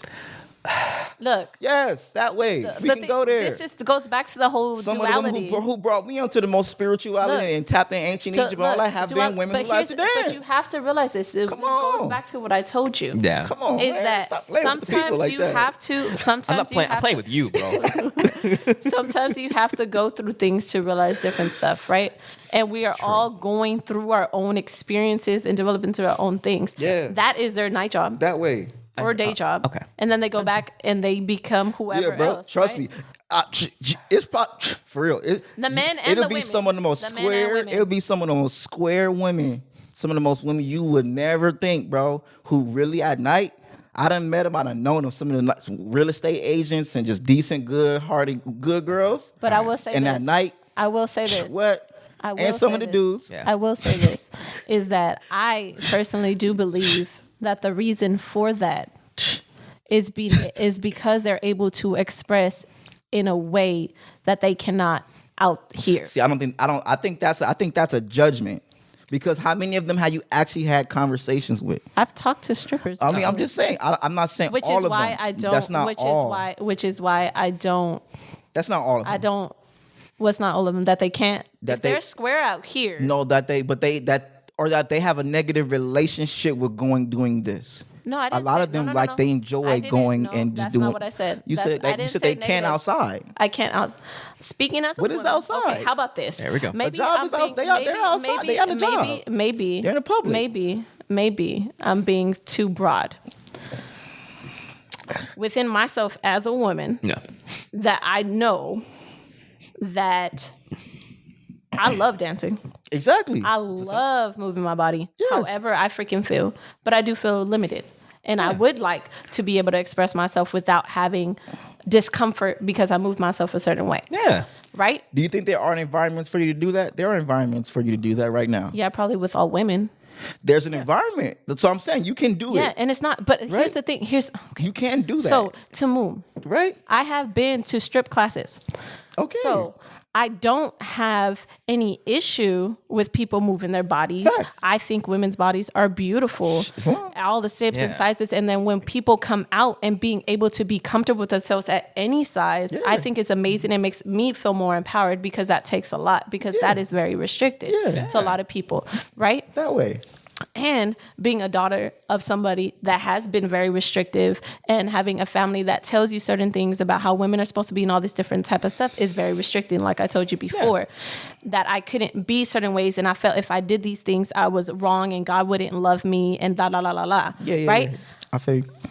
I have talked to people because I like talking to people. I have learned a lot of stuff. I don't mind learning. So what I'm saying is like, it's beautiful and amazing to be able to get to that place of freedom to move your body in such a way and not be demonized for it and not to be criticized. Yes, So I'm saying the same. it's I'm very agreeing with you. I'm the same. I'm literally saying that. I don't demonize them. But I literally don't demonize But what them. I'm telling you is Right? that environment and that space is not for growth. They're not it's not demonized for in there, though. love. It is, but they're not demonized in there. They're not inside there. sexualized. They're not demonized. Those are not the same thing. Okay. Those are not the same Are thing. you nitpicking on words? They're not the same thing. Because I was like, first I was he knows rebellious. his position You said is they're trash. demonized. He knows it's trash. You said you don't No, I demonize said- them, and I'm saying in this environment they're also not I demonized. said, and not for me not to feel demonized in my experience of trying to move my body. I'm just now learning about like how important the sacral chakra is, especially for a woman. That's where your womb is. That's where your power is, right? So that's where your creative energy is. Exactly. So do you know how much issue it is if you start to restrict your movement and stuff like that? How stiff? Like if you don't move your hands, you won't move like that. As you get older, you could start getting like your bones won't start moving correctly. Your joints will become stiff and all this type of stuff, right? So imagine how many women have been restricted over the years, right? Yeah. Maybe a lot of traumatic stuff has happened to them sexually. And now they have a place to do whatever they feel. And not every woman's going to come across and be like, oh my God, do you want to know everything about my life and all this type of stuff that's happened to me? Hell the fuck no. I'm trying to get my dollars so I could pay my rent and pay for my kids to go to higher education so they don't have to experience the same shit I'm experiencing. Thanks. And that's not everybody's experience. But I do have to say from the people that I've spoken to, it probably wouldn't have been their first choice if that's what they thought that they could have been doing more. Or if they didn't feel that they were so restricted or so limited on being able to express themselves and people didn't call them a slut or whore or da-da-da-da because they like having sex, because they enjoyed expressing themselves, because they liked having their titties out and being free, because of all these different things. What I'm saying is it's not just that cut and dry, oh, it's this magical place. Fuck that. No. I never... Thank you. Fuck that. Fuck all that. Fuck that. But it's not. But there's no place like that on the planet that exists. I'm not, but that's not what I'm saying. There's no, we will never. My point is, we will never be perfect. So don't look at this as a negative thing either, because this is there. We can have churches and temples, and there's going to be. You said okay. So when we started this, it's a fun place. You said. Yes, it was and a fun place. And yeah, I get it. But why can't we have a place where women can dance and move their bodies? And I said definitely. Yeah. I mean, that was the beginning. So that was I guess my point is there's a difference between that and a strip club. My point is these environments, Mr. Bay, Islam. That's just my birthright. That's what I was born into, right? A part of being born into thinking that things at scale, thinking of a nation, thinking from a perspective of a king, which is you are providing resources to the entire kingdom, right? It's not only based upon what I think or what I feel or whatever. It's based upon just the facilitation of human beings at scale. Okay. So a part of that, would it not be our due diligence as well to intentionally facilitate these environments, and that way we can actually bring it into a more positive environment. That way we actually can bring it to a more spiritual, holistic practice. Okay. That way we can bring the women who do choose to do this aren't doing it from lack, aren't doing it from just this necessity. That way it's only the women who truly enjoy doing this and don't have to feel like I gotta do this to pay my bills or et cetera, et cetera, et cetera. So I would definitely need to talk to strippers from all ranges, the ones that don't like it and do it because they feel they need to or because of trauma, and the people that really love it. And I would need to ask the people that really love it, why is the reason that they love it? Because... And you'll be surprised. And is it up for you to determine, their reason of loving it? Like it has to, you have to be the one to say, okay, in general, at scale, right? Like if they say, I love doing it because I love dancing, I love this. No, I would just ask more questions because I'd be very intrigued. Yeah, I would be intrigued as well. I would just be like, bro, okay, explain more. I guess I have a different connection. You know, like I've dated strippers since I'm from the hood, so like I've always been around them since I was a teenager. But the thing is, it's like even in Hawaii, all over. Everybody they love me too. Everybody, obviously. Shut up. They do. Oh my god. Because I treat them like real people. Like you should, right? Because they're real people. This is what I'm saying. It's like what I'm saying is like this place. If somebody was like, "I'm a stripper, can I be allowed to come here?" The fuck yes. You can. Yeah, there ain't I went to strip clubs. Let me be very clear. Can I not go? Let me be very clear. There are women who has joined. Let me say this. This is not specifically just limited to this experience. That's not what we're saying. No. It's just this is just the topic. I just wanted to make that be clear. But I just want to I want to be clear that there are women who are dancing. You getting ones out? There are women. No. They could get ones out right now. No. There are women who are joining this farmer training program who are dancers. Okay, I have opened it. I know dancers who have like, hey, would you like to do this instead of dancing? And they say, yes, I actually would love to be a farmer instead of dancing. So let me be very instead of dancing. Yes, I know them. I know them. Yes, I know. So that's all I'm saying. We're saying the same thing. Then good. We've always been saying the same thing. We are, but we've always been saying the same thing. You're not gonna just jump on our ship right now. I'm not jumping on your ship. Hold on. We're not glorifying strip clubs, bro. We're viewing strip clubs as strip clubs. You know what I'm saying? Wait, hold up. But they said instead of dancing. So when they came, they did not say they did not want crystals I'm not gonna have and poles and all that type now of we stuff. have those are different conversations. That I'm not gonna be putting out that type of stuff. I'm not gonna. But yes, there are women because you know it's not appropriate. There are women who love to dance. Yes. And who want to be farmers and dope, right? Girl, I'm one of them. I love to dance. Right? Yeah. I'm a dancer. There are men. Not that dancer. There are men who want to be farmers. Yeah. And like dancers. Yes. Yeah. Okay. That's not a problem. It's not a problem. Dancing is not a problem. It's not a problem. There are the body is not a problem. Not just naked dancing. No, first off, that no. Hold on, wait. We that can't okay, bro. that hold on. There we go, Adam. Get him. Wait. Bro. You say get him, Adam? Get him. Get him, Adam. I was like, what you about to tell me, Adam? Not you. So nothing. what I said. I'm all ears with you. What I'm saying is like we can't say that. So women moving bodies naked, men and women. There are people there. We have come from a place that like clothes was not a thing. I understand. It's not really so moving the body naked is not a problem. Come on. It's the mentality. Hey, this is how we start out the year. This is how we start out 22. We're having this conversation. I like this shit. I like watching women dance naked. But that's not a part of me. I would say like I like the more intimate. I like a more intimate experience. Yeah, like that's fine. That's fine. That's everybody not gonna be married.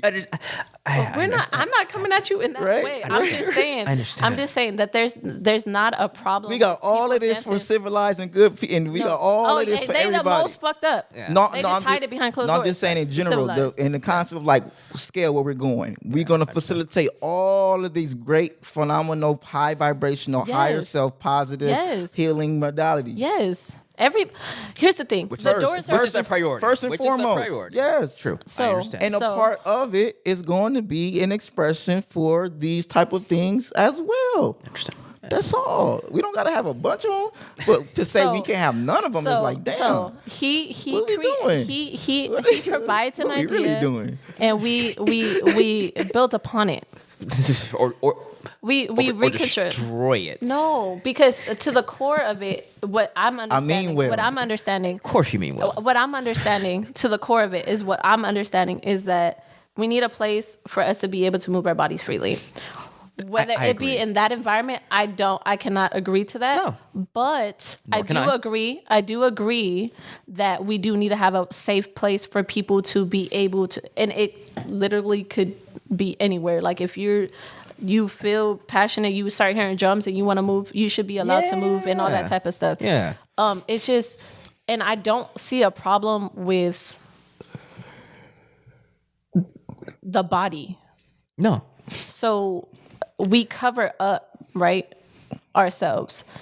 And I feel that when you're in a place where like you have one person completely nude and you have another person completely clothed, you know what I mean? Like there's a How you but you haven't even been in there. That's like y'all keep skipping get past. it. I No, keep no, forgetting. no, Like no, y'all haven't we been haven't here been in there. No, but at all. What I'm saying, I've watched porn, sir. Oh gosh, that's not the same by no stretch. the same By fucking- it's no, the it's same- not. it's Oh the same no, family. no, it's not. Same- You haven't been in there. Stop. See, that's my point. Y'all haven't been there. A part of me really wants to go only to got a strip club you just talking so I can be like, concepts. okay, so now I have gone. live porn, talking, bro. It's not. You talking Well, concepts, no, bro. because Yeah, you're you're talking technically concepts. you're not allowed to touch, Yes, and you're you not talking allowed to have concepts, bro. sex. Not to can't say that touch- people don't You do talking that. Not concepts. to say not porn I've and strip been- clubs. I've been in there. Not to say that people don't do that for extra money. Yeah. But you're not allowed. There's a rule that you're not allowed to touch or like have sex. That is one of the rules. Yeah, that's a brothel. Whether people, Yeah, understand. whether people, listen to that or not, that's up to them. Understand. But there is not supposed to be that. It's all about the eyes and stuff like that. But you have to think if you're in that sort of environment, what that does to the mind. I'm telling you, but Thank if it's fun. Okay. Lots of things I think are I fun, understand. bro. I think I understand where what this it does is to coming the from. mind is like it. I told you, it's like it's a very high vibrational place with a lot of energy that you exchange energy. It's an energy exchange. It's music. It's networking. It's building. It's literally like in Atlanta. It's like the #1 networking place. Right? It's like it's something that is a part of the culture. It's a part of it's not just evil bad people there. Okay, no. No, that's two different things. That's It's a two culture. different It's things. for everybody. You're, No, you're that's- misconstruing yeah. our point. No, bro. that We're is, not- you not- are. we have not. We have not judged anyone involved in the strip club business. Exactly. So no judgment. But you say No it in judgment. itself. There's a negative connotation with the place in itself, and I'm saying, so you're telling me yeah. right now. Go ahead. There's no negative connotation I or think that- anything with the fundamentals of a strip club. See, that is right there. That is a disingenuous question.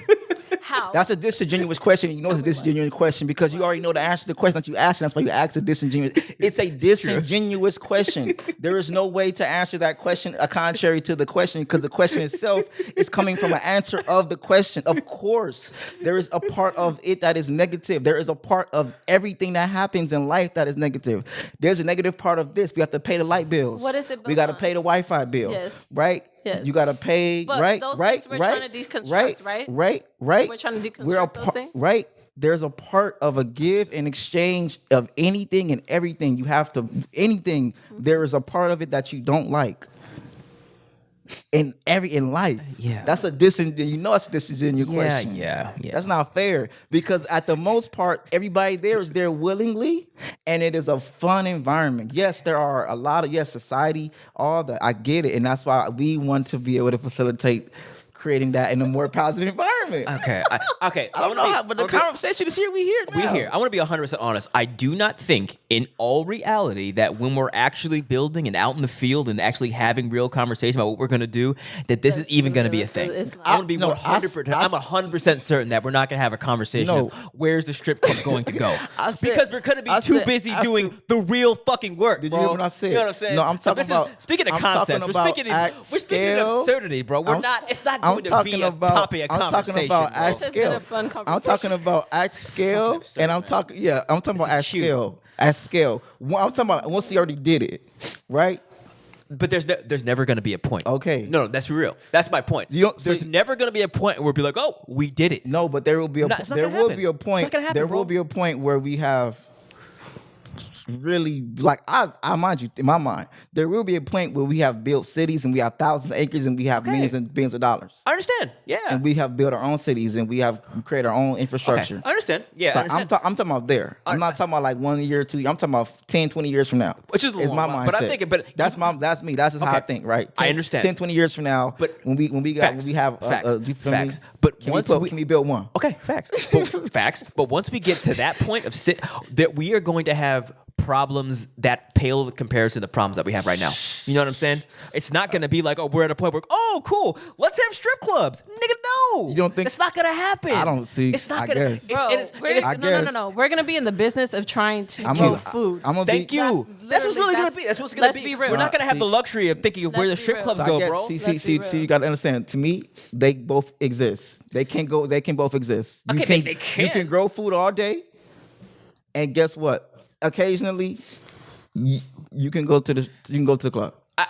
Right? You can work all day, and then on the weekend you can go dance with your homies and you go to the club.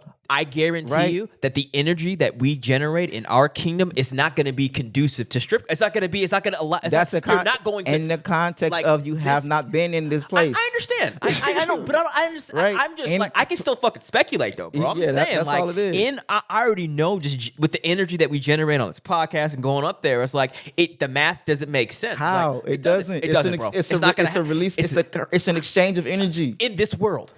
We're not building this world. So I'm saying that mathematics of this world do not apply. And it's not going to be even in the equation. Does that make sense where I'm coming from? I don't see how it can be. I think it has to be because we talking hood talk, bro. It has to, because we exist. We exist. But we're not building the hood. We're not going to reconfigure the fucking project, We're going to bring people out of the hood and then be like, okay, you don't have anything. You can't have fun the way you like having fun anymore. I'm telling you, once they're out of the environment. No, okay, fine. I grant you. Now, what's the alternative then? We're gonna find out. We're gonna just work. Everybody just work. Everybody just go to work and work. Go on. No alternative. No way. No clubs. Everybody just work and go to sleep. That's what niggas gonna do. Just work and go to bed. I'm not gonna be the nigga. I feel like that's a disingenuous question. See, what you're doing is you're taking our point, which is reasonable. Okay, what's the alternative? You don't have an alternative. Wait, but let's go back. Hold on. You don't have one. This whole thing.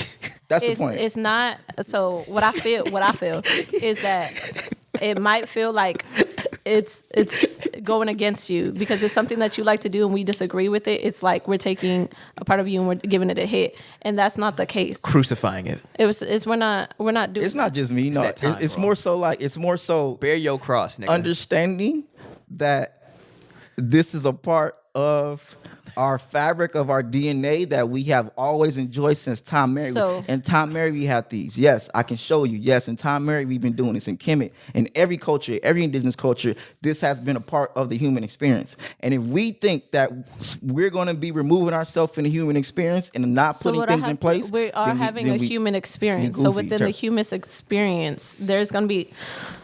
We all going to think that we doing everything correct. Facts. And that we're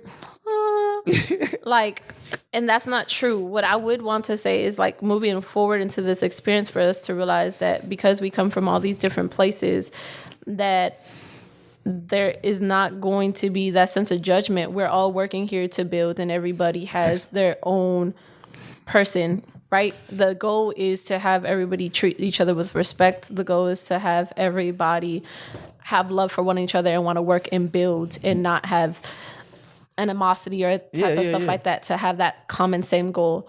To me, I'm always like, if you're not hurting yourself and you're not hurting other people, like you're not trying to be evil, it's not up to me. Yeah, facts. So however, it's going to end up being whatever. If I choose that the direction that we're going is not what I want, then I just step and move and create my own. So it's not really an issue with that. So like in this whole dynamic, we are each our own tribe, right? And then we're bringing a collective of tribes together and creating because we have this common goal of wanting to teach different. So if we're starting off in a place of like, oh, we're not doing that. Yeah. Oh, absolutely. Yeah. It can definitely, it could start off like, and then become something way more, and it doesn't need to be. It's all about communication. But also taking apart what you're saying is that you are taking people from such a hostile environment and then trying to insert them into something that they've never been into. There's going to be freaking chaos. Yeah. And there's going to be all this illusion of, it's not true. So it's going to take time. Yeah. It's going to be that thing where like if God needed to give them 40 years in the desert or wherever they were before they hit paradise, it's going to be that growth experience, because there's a lot of people that won't be able to purge all their hurts and all their things that they've seen and been told in themselves. It would make them crazy. Yeah. You know what I mean? And I'm one of those people. Yes, sir. So that you have to have that balance in that way. Yeah. And there are going to be people, there are beautiful people everywhere that during the day they could be doing one thing, or during the night they could be doing another.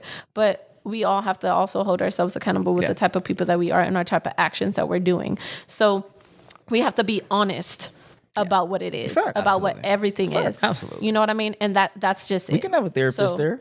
You're going to have many. You're going to have to have I'm talking about the strip club. I'm talking about the strip that work at the strip club. Like you here, you the therapist for this place. So I'm off the strip clubs. I am off the strip clubs. I understand. I understand. This is to his own, to our own, to our, it's okay. It's all okay. You get banished already? Like, God damn. Ain't no, but the thing is, it's like, we can't. Because the hood gonna rock with, they gonna be like, bro, y'all gonna banish the mo for speaking. Nah, then we gonna rock with the mo. You can't. But you can't. But the thing is, niggas are gonna recreate hell on earth. No, niggas is by yourself. I know. This our thing, man. White collar nigga, executive. Damn nigga. Straight, bro. I get you. Damn straight. Yo, then you stay your executive ass over there, and that's cool. That's cool. I'm gonna come tapping when you do business, what you do, I gotta do. You feel me? And then, you feel me? Once I'm done doing business, and then once it's like my own personal time, I'm gonna go tap. I'm gonna go tap with my people. Compton. You're gonna go leave South Pasadena, go to Compton to go deep. First off, I'm hoping that Compton was not always what it is today. It's true. So everything is not always how it is today. Yeah. And within the past 100 years, past thousands of years, or whatever. Yeah. But at the beginning of time, I still don't know what that looked like, what that felt like, or any of that type of stuff. But I have to say, it was probably a lot less. It was more land. It was Dominguez. It was the land of Dominguez. Yeah. Rancho Dominguez. It was a Moor who owned all of this. He owned Compton. Even Long Beach, actually. If you go to Long Beach, is it the Rancho, the Dominguez Rancho? It was a Moor. That's why Compton High is the Tar Babes. The Tar Babes are the children of the Tartars. Compton College is the Tartars. That's what's up. Right, the Tartars is the Moorish army. Yeah, right. It's like the Dora Milaje. The highest army of the Moors are the Tartars. That's what's up. Compton High is the Tar Babies, the children of the Tartars. Compton College is the Tartars. Dominguez High School is Dominguez Dons. Yeah, Centennial is Centennial Apaches. Yeah, come on, man. We can kick the Islam.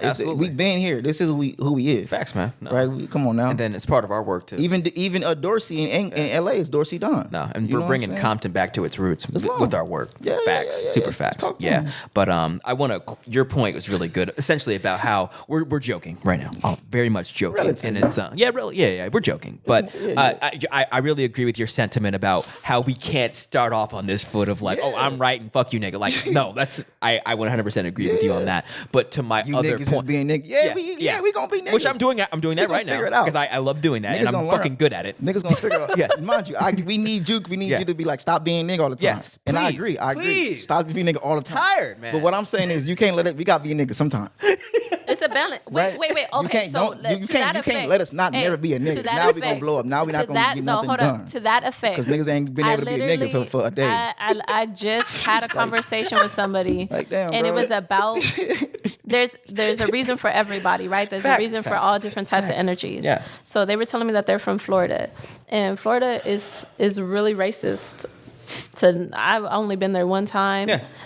And I could see how it could be kind of scary just because there's a lot. It's really beautiful with the swamps and everything, but I could see how like bodies could definitely be lost in that. Yeah. But they were telling me about like the vibrations of people out there very, very high, just like that. Yeah. And I was like, what, really? And she was like, yes, no, definitely.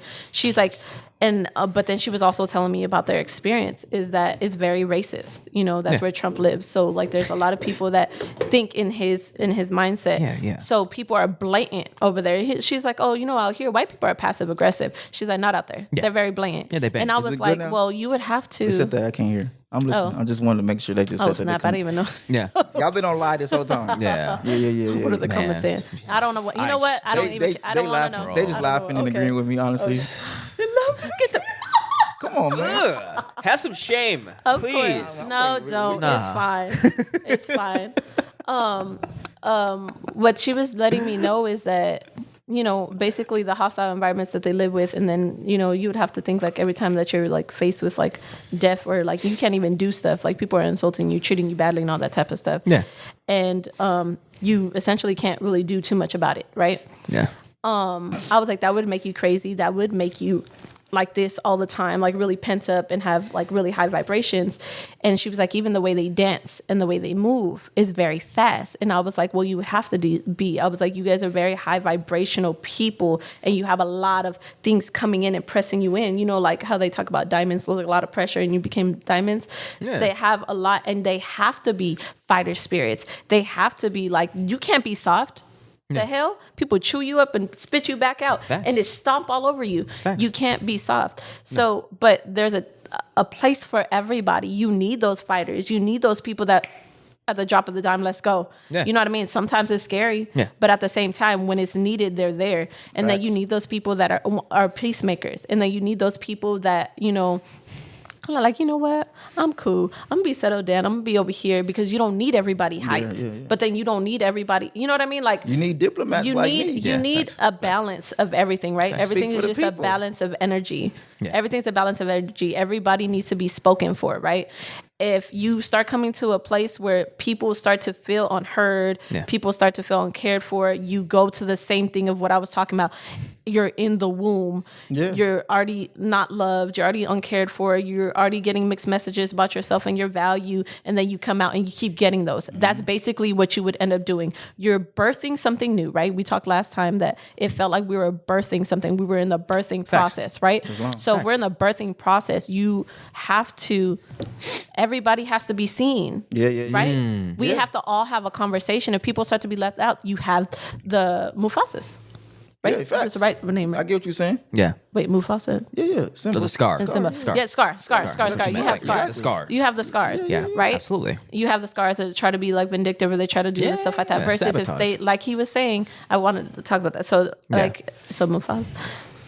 You know, so Lion King, Scar, and Mufasa. So Mufasa, if they Scar. did bring him up Simba. together, right? So if he did feel seen, if he did feel like, yes, I have the right to be here because he had a reason for feeling that, right? Definitely. So if he was there to be able to build, the son wouldn't be so trusting. Right, he would be very vigilant. Come on. What happened to him would definitely not have happened. His dad wouldn't have died. He would have known better. He wouldn't have been so naive about Come on, stuff, kick right? it, kick the isms. But there needed to be that balance because his dad taught him, you know, how to have respect, Game. how to have pride, how to have love, on. how to look at everyone and stuff like that. And maybe if Scar had a little bit more of that, had a little bit more care, he would have had a more balanced energy as well. Facts. You know what I mean? He was left to be by himself, and that made him real. crazy. That's real. So Yeah, it's just right? like we Come have on. to realize, and this is like, and then what is he feeding Go himself? back and watch Lion he was King, bro. skinnier. Go back right? and watch Lion He was King. skinnier. He was being deprived Go of back food. and watch Lion So King. his mind, It's his long. mind I've seen was it not, enough. his mind was not Scarcity. working. Yeah, I understand. His mind was work. Yes, as Scarcity. just survival. Survival, right? facts. And then he got fixated on something. Yeah. And just stayed there and couldn't get out of it, and that caused his psychosis. What did he? You know what I mean? What did he say? He said, as far as Bruce, he said, you know, bro, when it comes to like thinking, this mind, you know, I got you, bro. You know, I'm smarter than you. Yeah. He's a strategist. Right. The lower self, like I'm saying, the lower self will like it's smarter than your conscious mind. Facts. Your subconscious mind is way more infinite than your conscious mind. Yeah. And if you don't get them two niggas on the same page, that subconscious mind will figure out how can he fuck this shit up. Yeah, absolutely. Right. So, like, especially coming from, lack and coming from all of this, even if we go into these environments, that subconscious mind will still just figure out. Oh, I don't care if it don't matter what the conscious say. Yeah, I'm it's still here. Yeah, it's not gonna be logical. Yeah, absolutely. And let's be honest here. I think that's a bar though. Yeah, it is. Teaching her how to be a strategist. Yeah. But it's like Killmonger. It's the same thing as Black Panther. Same thing. Balance. Same story. But Balance. where we're going, this you're saying this energy needs a platform to express itself. Yeah. And I think that is going to happen no matter what we do about it. You know, I don't. I think if we don't facilitate, if us don't be the ones who consciously create an environment for that, then it'll just run rampant. And I honestly feel I think we're going to create a facility. I do not think it's going to look like a strip club. That's fine. It ain't going to look like one. It's not going to look like a strip club. Right, like I said. So. And I think pyramid with amethyst and organic and everything. I was saying it could be. It might not look like one. And the reason why I think it's easy for you. What is a strip club to you? Yeah, bro. Seriously. How about you explain that? We didn't ask you that question. What is a strip club to you? And not just limited to fun. What is a strip club to you? What does it represent to you? It represents the exchange of energy. Okay. So if that's on like a baseball, on a foundational level, like this is an energy that women like to have and like to express, and I get you. It's different dynamics and different reasons and different of everything. Just like with the men who like to exchange their currency for this, there's a lot of different reasons and a lot of different things going on. Some men like to exchange currency for shaking titties. Some. Whatever, right? However we want to try to, you feel me? It is a full range and a full expression of a full expression and a full exchange of a currency and an exchange of sensual energy, of sacral energy, sacral energy. Sacral is not, sexual is one part of sacral. That's what I'm saying. Understood. You cannot remove sexual from sacral. This is the highest level of creativity, your sacral chakra. There's nothing that's going to make you more creative than an exchange of sacral energy. Yeah, the highest level of creation is what a human beings. Facts. So with this high level of sacral, sensual, sexual energy, you also can tap into it and tap into your sacral energy and actually redirect that energy up and actually consciously create. You can actually manifest from this environment. I understand. So this is true. It's an exchange of energy. These things that he's saying are true. Yes. A beautiful exchange of energy. Yes, but Man. Mind you, the point is, we can actually facilitate it and taking this to a higher level, and to a more healthier environment, healthier exchange. Thank you. That's what I'm saying. Exactly. It's going to happen. I don't think it's like going to look like strip club and fucking ghetto. Thank you. Bro. Okay, so look, Says a nigga who hasn't been in there. Wait. So this is what I'm gonna say. Speaking of the mic. Says a nigga who hasn't walked in one. Okay, so sure, bro. So to cut it. So a couple things. So one, there are strip clubs not simply just in the hood. Boom. They're there. Let's be very goddamn clear, bro. And there are drugs not only in the hood. There's a lot more. Yes, you are. Yes, I am. Very. So I'm gonna catch you on it. No fucking shame. I'm gonna need you to have a little bit of shame. Just a little bit. Nigga, though. Just a little bit. Nigga, but he ugly. Just I appreciate you. Look, I'm gonna tell you. Like just they don't got I strip clubs appreciate in you. Beverly Hills and Calabasas. So like I said, seriously, man. and they probably be doing a lot more Oh my God, no, nasty that's for real. stuff. Right. No, Some we over here we're like, hey, just bounce it on. Matter Over of there fact, they doing a matter of lot fact, nastier ain't no stuff, strip okay? clubs in Compton. Yeah. Oh. Like, let's be clear. Yeah. I'm being racist, man. Right? You can't even do this, and you can't even come to Compton and do this. You gotta go outside of Compton. Understood. You gotta go to LA or downtown. I would wish never mind. We can't have that conversation. I understand. Okay. I don't want to be a part of, like, I'm not. That's not what I'm trying to do. Is bring strip clubs in Don't Compton. do Okay. that. Okay. Don't do That's that. funny, but Don't yeah. do Okay. Don't. Okay. I know No. we need to just move the conversation. You don't. We do need to, but you just said that you don't want to bring strip clubs to Compton, but you want to bring strip clubs to the kingdom of heaven. There we go. Oh, that Because- was actually. Come on. Come the fuck on. You Right? know why? Okay. I think. Do you want to have that conversation? Are you ready for the answer? Okay, Sure. tell me. Answer. Yeah, go ahead. No strip clubs in Compton, but in the kingdom of heaven we have strip clubs. Why? Why? Why? Bro, because it's Compton. Okay, we're Compton. We're not there Compton. yet. We're not No. Our people are Compton. We're not this environment. This is a real environment. Okay, I understand. So when you put something like that in this real environment, and it's the only thing in this real environment, you have to be fully prepared for what comes with that. I understand, but that environment is the environment because the mindsets that live in that environment. I understand. Since we're going to a new place with a mindset that is quote unquote Compton, a new environment, there's no difference, bro, unless we get rid of Compton in our head first. I don't want to. There's a monumental difference, but that's a. But you get what I'm saying, right? I get what you're saying. Definitely. I get what you're saying, but there's an extreme monumental, like you just said, Beverly Hills. We're saying that these nice environments, Beverly Hills, and all these other nice environments have them. They also have really nasty people that live there too, that are the ones holding and keeping all this together right now. I mean, that's so what I'm saying. So to go back to the hospitals. Point, so do the churches. Yeah. Come on. So does the grocery stores. Yes. So does the banks. Yes. Continue. So what I was getting to is that the reason I asked you what does a strip club represent to you is because that is the core in itself, right? That's actually the real reasoning. You wanted a place for expression, right? That's what you said.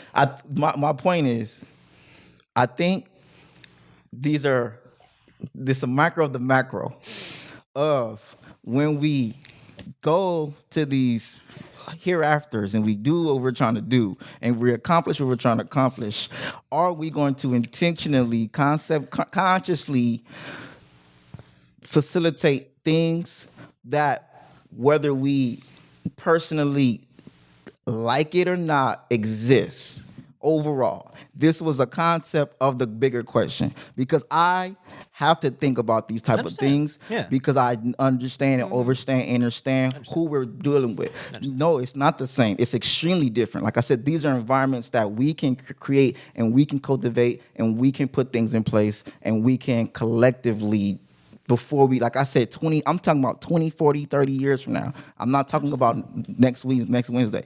I'm talking about after we've done a whole lot of work. Yeah. Then maybe we have this conversation of what's the alternative. I'm open to the alternative. Oh, alternative. Oh, bro, there's but alternative. I said, what's the alternative then? Yes, no. You said everybody just dance outside naked.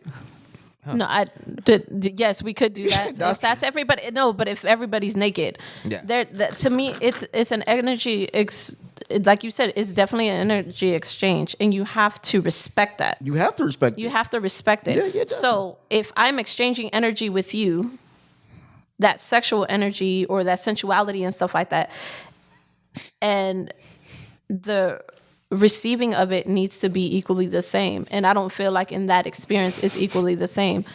But that's not my point that I was trying to make right now. We're talking about alternatives. The point that I was trying to make right now, you can't read the comments right now. I'm listening to you. We talking. You know how my mind works. I can't focus on one thing. I have to do a lot of things. That's how my mind works. Okay. So I'm an artistic, creative person.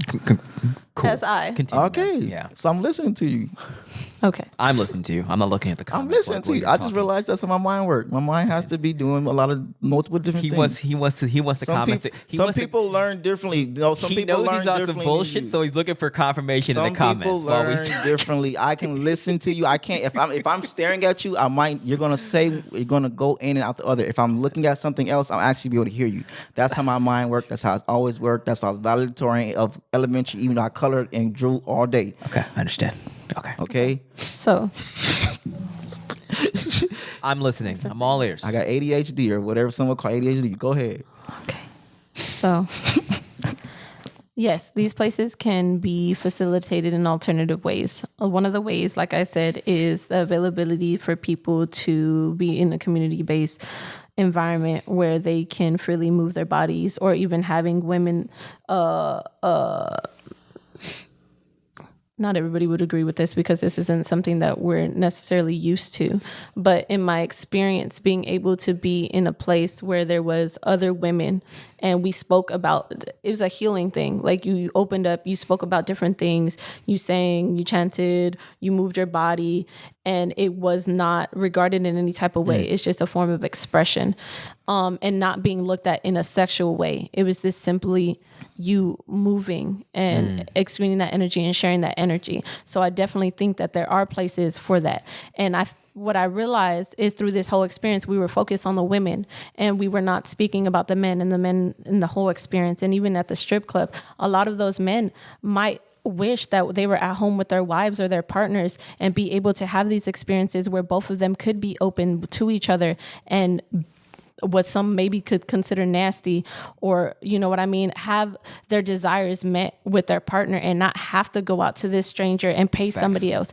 So there are these different things. Or maybe they weren't cared for as a child by their mother and don't have relationships with them and stuff like that, or never had good relationships with their mother, or don't know how to be a man, or never been kissed before, never had a sexual experience, never nothing. They've never been touched, they've never been loved, they've never been nothing. Or they could be freaking dicks and like that they can grope, touch, look, be rude as fuck or they to could people. Be regular people. Or they could be regular people that like to. Y'all haven't been in these places. So what I'm thinking and what I'm feeling is that you are taking it personally. That no, I'm talking about you. I'm not talking it personally. I'm not. It's not only about me. That's I understand, what I'm saying. but like, what I'm saying, no. You went in about all the negative stuff. Temu. Right, and this negative connotation. Temu, let's stop. It's not even about because you always you painted a picture of these negative stuff. You cutting me off. Yeah. You cutting me off. Yeah, stop being misogynistic, bro. So y'all painting stop. picture. It's no negativity. Of a place you haven't been in. What I'm saying is that we were focused on women. We kept bringing up the experience of the women. So what I was bringing up is the other side of the male experience as well. There can be people that fully 100% enjoy, have a completely comfortable experience with themselves and like to just have that interaction. But the reason why we're saying that we're not okay with this is because of those reasons I just spoke about. Yeah. So I'm not sitting here trying to just be negative. I'm just saying, let's widen that perspective of why, I'm just saying that this and that. No, there are so many different things that go into each and every freaking experience, right? Facts. Yeah, you were the one that fucking alluded that to me. But what I'm saying is we can't, I agree. That's my point of like, but I'm saying the majority of the people that go are probably not what you're saying, the good people. That's not true. See, that is what I'm leaning on. What I'm saying. That's what I'm leaning on. What I'm saying is that those people, okay, so those people. That concept is what I'm leaning on. Okay, sorry. That's not fair. I misstepped. Right. Not good people. That's not fair. Sorry, I misstepped. I apologize. Please don't tap out whoever tapped in. Not you. Whoever's listening. Whoever's listening, don't tap out yet. I misspoke. I don't mean not good people. What I'm trying to say is that not everybody that is doing it at the genuineness, this is fun. And that's what I mean. They're not agree. That the majority of people are not having this experience because this was their life goal, is all I'm trying to say. Male or female. I listen. Some people, yes. I think that we gotta just kind of like, for me, to agree to not disagree. Yeah, because I have to keep in context that I'm speaking to people who have not experienced that are not you. I will go. I will go. So if we could have this conversation real, it's like I have to keep in context. I will go with you one time. It's not about that. So that you could because you know what? Let's go back. Actually, let's go back. I'm not here to say that you should do that. Conversation. You said I'm gonna step back because that was too rash of me to say that. I don't want to do that. Yeah, don't do it. I'm not here to say you to do it. No, what I'm saying is that we could have conversations with people. I definitely think that we need to have conversations. You're gonna banish us both? You're Bro, gone. That's the only reason. That's why you're banishing me? Exactly. Oh my God. Right? I'm not here to say we should. Y'all I think we should. I understand. I think that with the context of that, oh God, I wouldn't be opposed to having conversations with people. Understand? Yeah. Going there, no. And also because it is such a convoluted flow of everything, I do understand why it has to be created consciously, intentionally with boundaries and be facilitated. And my point is, if we aren't the ones who are going to be facilitated, then who will be the ones who facilitate it? I understand. Facilitate a safe space for people to enjoy themselves. Yeah. If not us, then who? Then it's going to be the crime lords and the negative people and the people who's going to do it in a bad way. Like, okay, so how I feel about this conversation is that we're looking at the movement of body as being a negative thing. Yeah. And it's That's not not what I'm saying. Yeah. But that's Not what at it all. feels like. No, I don't think I'm literally completely in opposition of it. It's not a negative place to me. I understand there's negativity there. I understand there is negativity there. I also look at the church as not a negative place, but there is negativity There is a there. lot of negativity I look at everything, every single thing about this life has negative in it. Yes. But it at its foundation isn't a negative thing.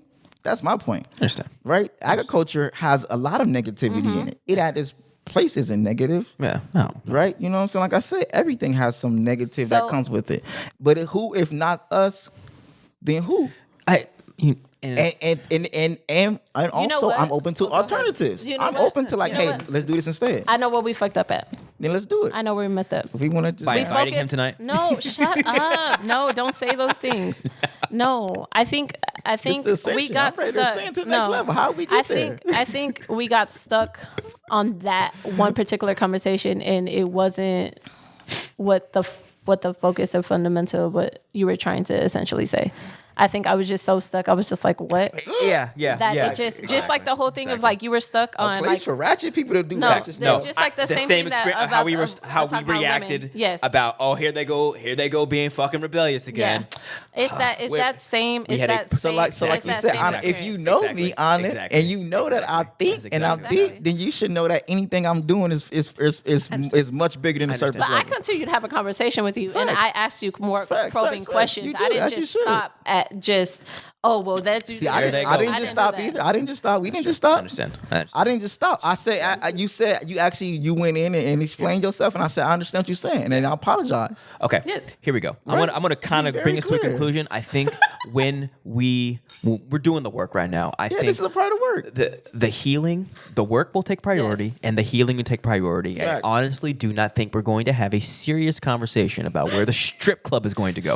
That's 100%. See, Come on, that's the truth, I right? guess my That's But not- he can feel that. No. he can I don't feel think that. Fine, I then can feel that. You how about can feel this? that. You just won't be a part of the conversation. I understand. You know what? You know what? And I'm not going to stop you from having a little Because we're gonna have to have a conversation staging a coup. about something of the nature. No, like I but said, what's the alternative? There is going to be the conversation. People about people are sexual. we have to- Human we have beings to- are sexual look. people. Facts, bro. If So- we don't put something in place for that to exist in the reality, then we are doing human beings and ourselves a disservice, and we are setting ourselves up to fail exponentially. I understand. And in reality, this is just Quick. like he likes to say, a macro Exactly. of macro. So this one situation is like you said, this is probably not something that we're going to at that time. We don't know what the heck we're going to be focused on. Thank you. Yeah, that's We don't really know. what I'm saying. We don't. We don't know. We don't know if But that's it's going to be in I the guess conversation. it's a part of my job because go back to like thinking about like that's things it. from like Understand. I think about things from like a king. Understand. Right? That's just No, how my mind I works. get it. So a part of that is like thinking at that the nation, the kingdom. Of like, Understand. okay, how do you develop a kingdom? What are different aspects of Yeah. the reason people love Caesar was because Caesar took care of the people. Caesar had carnivals. Caesar had games. Caesar taught them. Julius, the reason Julius is who Julius Caesar is who he is because he thought about the people and did things for the people. And all of the uppity, persnickety people didn't like that. But guess what? Guess who loved Julius Caesar? The people. The people. Understood. Because he thought about their perspective. He thought about their life. He changed the calendar to make sure that they can grow food. I understand. You feel me? He built the foundation of what became the empire of Rome. There was no Roman Empire before Julius Caesar. Because I studied this. Okay, understood. I'm Right? not saying you're wrong. I just You I get what I'm have saying? I haven't studied. There was no empire. I haven't studied. He this. laid the foundation Okay. for the empire of Rome. You get what I'm saying? For the empire. Got to study that. Okay. So- Yeah. Understood. So- Rome was Rome, but it wasn't no empire. As far as like taking over the world. Understood. That was him laying that foundation of an empire. Okay, Because So- he opened up the resource to the people. Okay. And they loved him for it forever. Yeah. So He was a man. there's not like I'm saying that when I bring up the micro and macro, I just mean there are all sort of different things that we have to end up considering. And it is very important to not get limited on any one perspective. That's why we're all sitting at the table. That's why we have multiple voices. It's because everybody's, like I said, we're different tribes coming together. So everybody has a collective of voices. Everything needs to be represented. And there's always going to be that need for alternative making, which is why you have creative people. And then you have the people that are more bullheaded and stuff and will make it happen. They don't just be like, oh, we could talk and talk. No, they're about it. So you give them that information. They'll be like, you give it to the creatives. They'll be like, oh, I thought about this. The creative person starts to create it. The other person's like, I'm the doer, so I'm gonna go do this. So in all these different facets that we're going to be having, and all these different dynamics that we're going to be having, we're always going to need to look for an alternative, because we're always looking for the healthier version of whatever we're doing. Yeah, facts. With whatever it is, because we are all people. We are all having this human experience, and we all have needs. So all those different needs, we are going to be working towards having them met. How they're going to be met, we don't know yet. We're not there. But when the things arise, we need to be in unison of being, our focus is to help create a safe space for us to grow. That is the goal. So if you focus on that, right? When everything starts to go awry and everybody, if you need to step out for 2 seconds or whatever, you do that because the focus is to have a safe environment to grow. If we don't have that, then there's no point. And we are all going to branch out, do our own things, come at each other, fight, and when people don't have what they need over here because they realize, oh, I left and I didn't have everything I needed, and they come back and kill everybody. And now they stole the land and they still don't know how to curate, and which is where we're here now. And what I'm saying, there's no point to continuously going into the same cycle. It's a matter of having communication. So your side be seen, your side be seen, my side be seen. Okay, how do we get to that place that needs to be done? How do we create that safe environment? That's it. That's it. That's my point. That's what I said. I'm thinking about it, and then I have the idea. I understand. So hey, this is something that exists. How do we do this at the best, at its highest level? And I think what is likely to happen because of healing, that all of these things that we are viewing as symptoms of our condition are going to be ameliorated by bettering human relation between male and female. For me, that's like a how can I say this? That's like a euphoric, not a euphoric, but what's the word? Utopian. I'm not too utopian. You get what I'm saying, right? I don't believe there'll be this perfect, and we can have it all, and I still understand. Well, from my vantage point, we're gonna have contrast. We're gonna have like negativity will exist. And if we don't start putting things in place, but it's all relative. It's relative. Exactly. It's relative perspective. Boom. And if we aren't the ones who put things in place for it. So you're saying that we'll never be perfect, but I'm saying the process is perfect in and of itself. Okay. That's my perspective. You know what I'm saying? My process is like perfect by default, by us participating. My purpose is like build something for them. Put something in place. That's me. Facilitate environments. Cultivate environments. Build infrastructure. And the thing, and to be like I said, being 100% build something for that. Y'all go do that there. You are.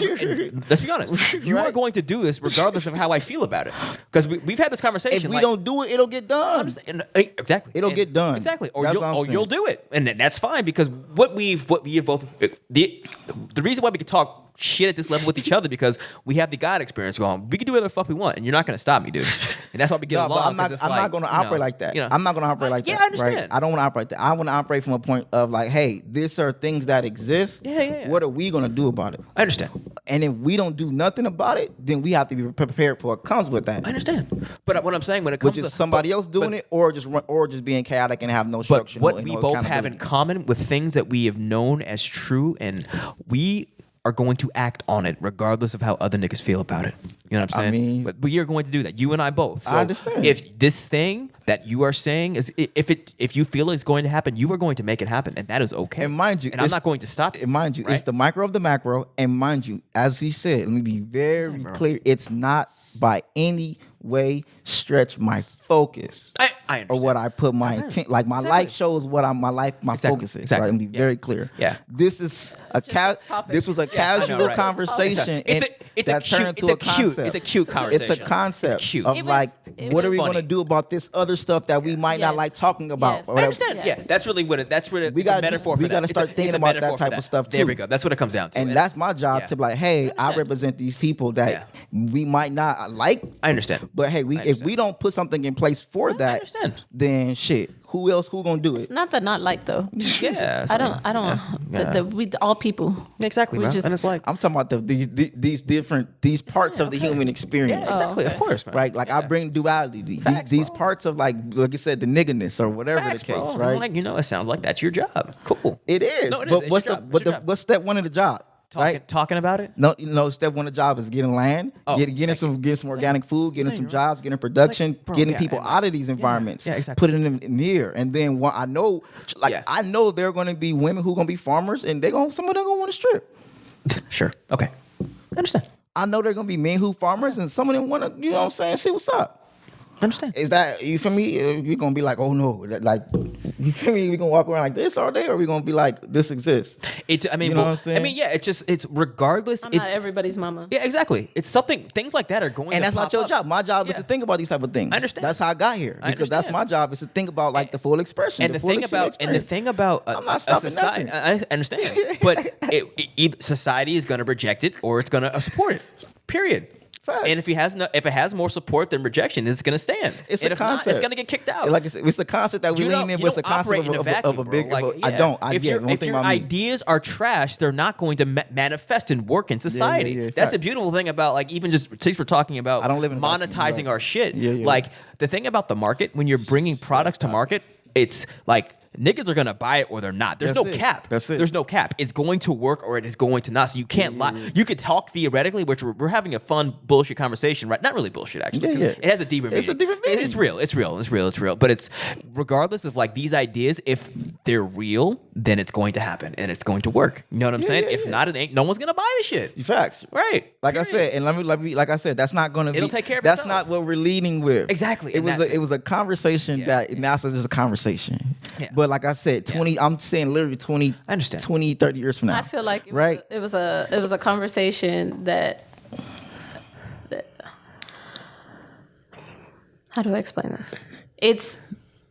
It goes back to the micro of the macro. Yeah. It's literally just a deeper meaning to it. Facts. It's a deeper No, representation because it's That's real. everything that, like he said, that maybe people don't want to think about, or we don't think about because Yeah. we're like, oh, this is how we see it. It's going to be. Exactly. So A it's not utopia. something that we Yeah. won't. No, for real. That's real. I don't view anything as utopian. It's facts, man. And that's not how progress works. You don't go from operating in this state to like all of a sudden now we're in the Islamic kingdom of heaven. Yeah, You know, yeah. No, for real. That's not how anything works. That's- It just, that's the never- process- it doesn't work like that. Going Down back here to in the reality, Bible. it will never be perfect. Because like I said, I've always like I study kings and kingdoms and Facts, dynasties and things of this nature. So it's like, hey, I understand these are different parts of like Yeah, man. humanity and nation building that somebody has to actually think about. Fact, man. Yeah. This might be one of the things that just came to my mind right now. And if I'm the guy, I'm the guy. Like if we It's your department, man. That you- Just take it. that- Fucking take it, man. All that yours. possible. Explain utopian to me. Give me a definition. So utopian is like everything is perfect and everything is immaculate and perfect and everybody is just perfect. Everything is perfect. Life is perfect. Everything is just ran away. Everything is just happy and goodness and joy and laugh can I get a and, real and definition? and goodness. ahead. Yeah, you look up utopia. Who's that right now? Go ahead. Utopia is like just this. It's just a concept of like just everything is paradise. Yeah. Okay. Yeah. And as someone who's lived in paradise, I understand paradise. Everything there is a night. There's a nighttime to it. Perfection, paradise. These are all relative worlds. So I want to actually. Yeah, put to you. definitions I of mean, what it's utopian. Yeah. That's what I'm saying. And I can't think about You're utopia. right. It says utopia, noun, an imagined place or state of things in which everything is perfect. Boom. Right. I can't think like that. And it's imagined because everything can't be perfect to anybody. Exactly. So So, well, your version of perfect is different than Exactly. my version of perfect. versus exactly. is So there is My- no my version- there yeah. is no perfection, objective perfection. Yeah. That's my point. But what I was The gonna churches say and the was- hospital and the growth, Facts, everything is bro. gonna have some type of shit that was going on that we ain't gonna like because there's no removal from it, and there has never been a removal from it in the history of human experience. There's never been like, oh yeah, these people and all this is good, and then everybody else like it's always going to be duality and convoluted everywhere. Facts. You're gonna have some pastors who finessers. You're gonna pastors who really believe in what they got going on. You might have the deacon who a finesser. You might have assistant pastor who finessing. Yeah, man. You might have the choir leader who really out here in the field. Yeah. You know what I'm saying? You might, but there's still a church. Facts. There's going to be this duality, but what's going to happen? Everyone's the tide of ascension is just going to raise all the spiritual boats. So Islam. We're going to be, and I hope that it's going to happen. I believe that. Yeah, I truly believe that. It's going to happen, bro. So I believe that, and that's what I want. Facts. I want us to have a higher quality of life. Facts. Like my life shows that, right? I'm like, right? My life shows I want us to have a higher quality of a healthy, healing life. I get it. Yeah, this is just a function for. I get it now. It's hood and healthy. It's hood and healthy. I get it. It's duality. I get it, bro. That's not. I don't. But I also don't genius, live in man. utopia. Congratulations. Shut up, man. Okay. Yeah. All right. Did you have any closing remarks in regard to this topic? In regards to this topic, I was just thinking that hang loose. If we say that there's this no imagined place of perfection or whatever, then maybe that doesn't happen until you become into the spiritual world. Maybe this place that we're imagining, like you guys said, always has that back and forth, because that in itself is the human experience. Facts. You don't have that enlightened and ascended place until you leave. Facts. So no, you're right. And what I from what I can remember and what I have studied, what I feel is like this is literally the realm of the duality of material reality. Material world. It's a material world. Yeah, that's the world of the relative, not the world of the absolute. What is matter? Matter is only an extension of thought. Matter is an extension of light. Everything that has been manifested or turned into physical reality or matter has come from somebody's imagination. Some download you got from the sunlight. Facts. Everything. Yeah. So even behavior. Yeah. You know, like infrastructure. That's all. Like it's put infrastructure in place for everything. Yeah, absolutely. You get what I'm saying? Yeah. Put some infrastructure in place for the things we don't like. Somebody had to think about the garbage man. Yeah. Right? We don't like the garbage man. We don't think that the garbage man is our buddy. Wait, at scale, do we be like, oh yeah, woo, garbage man? Or does somebody wake up and say, I want to be the garbage man person? My son loves garbage man and literally says I want to be a trash. He wants to be a garbage man. Islam to him. But I'm saying at scale, is that what everybody wants to do? No. But somebody got to put it in place. Somebody had to think about, we got to do this part as a part of reality. Yeah. So that's all I'm saying. We've talked about orders of society on the spot. They're necessary. Yeah, I understand. Some things is like, okay, this has to be built. Y'all know that garbage men make bank, right? I know. No, I didn't know I have respect for them. No, it's a good job. It's a great job. Janitorial staff make some good money. It's a good too. job. Islam too. Wait, what staff? Janitorial staff. They get good money? I don't have no disdain for it. My point was like at scale, it's not something that we might view as glamorous, but it's a part of society. It's necessary. It's necessary part of society. What I would say to that is because that's not what we're taught. We glorify athletes, we glorify musicians, we glorify all these different things. Versus even doctors. Like we glorify all these different things, but we don't talk about teachers and people that are healers and all that type of stuff. So it's all a matter of perception. Facts. So to me, like I think like with an example, since the topic is garbage men, is that you can teach that there are certain cultures that decided that they were making too much trash. So they started making it to a point to be able to recycle everything. Yeah. So they literally will package different types of cardboard. They will package different types of plastic. They will package everything. They will take their time and let it all be neat for the person to come pick it up. Damn. Yeah. Do you know what I mean? So it's all a matter of perception. Facts. So if it can happen one place, it can happen abroad. Absolutely. If there's one person that thinks it could be a creation for everything. Absolutely. Because just like you said, Julius Caesar was a man, and there wasn't this whole perception of Rome, and now it became Rome. Facts. So each person brings that to the experience. Yeah. So I could create whatever the hell I want. You could create whatever the hell you want. You create whatever the hell you want, and everybody that's viewing can create whatever the hell they want. Facts. So at the end point, it's all a matter of perception and how you create it. Facts. So whoever ends up being the most creative is the one that everybody's going to see, and then that's just going to become the norm. Absolutely. So at the end of the day, facts. The best this whole work, good and bad, the best I work don't is know what we anymore. consciously create together. That's my point, right? I'm not saying I'm going to just go out here and maverick these things. Oh yeah, I don't want to maverick these things. The society is not going to allow for that. Mind you, You're going to need consensus. I wouldn't be doing none of this stuff if I was just a maverick who does whatever I want to do. Yeah. Right. What I'm doing is like but my life doesn't belong to me. Facts, man. My life belongs to the people, to the culture, to the next generation, et cetera, et cetera, et cetera. That's what my life shows. That's my work. My work is rooted in like creating this heaven, creating a better environment for people at scale. Yeah. Making sure we have access to the industry, making sure we have access to billions of dollars. You know what I'm saying? Making sure we, as a collective people, have access to our birthright. The definition of heaven. You know what I'm saying? Good idea. Yeah, and as I said before, heaven is joy and peace. Facts. And heaven is heaven is where you have your work set in. If you have hope in your work, then that creates joy and peace. Joy and peace is heaven. Islam. Yeah. But you got to put your work into it. You got to put your work in it. What you hope. You got to have hope in your work. I have hope in my work. I love the work I do. I feel like I'm living heaven right now. Okay. Oh my God, so good. Merriam-Webster. Facts, man. Yeah. And as I've said before, the marketplace of human beings will judge the validity of your ideas. Islam. You know what I'm saying? Yeah. No, we build one. Nobody come and we shut it down. Yeah, all right, bro. exactly. Nobody want to come here. So I'd fine, like, bro. objectively, I'm not tripping. Y'all was right, bro. All right, fine. Nobody coming in here. So spend your energy. Let's close it down, bro. If you want to think about building strip clubs right now, I'm not going to stop you. Nobody applied, so fine, bro. You can't. I already said that topic was. None of y'all want to work. All right, fine, cool. Nobody want to come here. I'll be here. I'm just sitting here by myself. I'm gonna be real. That being like a possibility that nobody goes is probably very low. I'm like, fine. I guess niggas really didn't want a pyramid. You know what I'm saying? Amethyst, hold on. Fine. I would definitely go into a garden of different crystals. Y'all didn't want it. Wait, can we have a garden of different crystals? All that we gonna have. Yeah, that's what I want. But doesn't what your boy not? Don't start saying things about no strip clubs, about no strippers. Pyramids. That's a strong though. Pyramids by not Chris Brown. What's his name? The Pyramids. I don't know the nigga you talking about.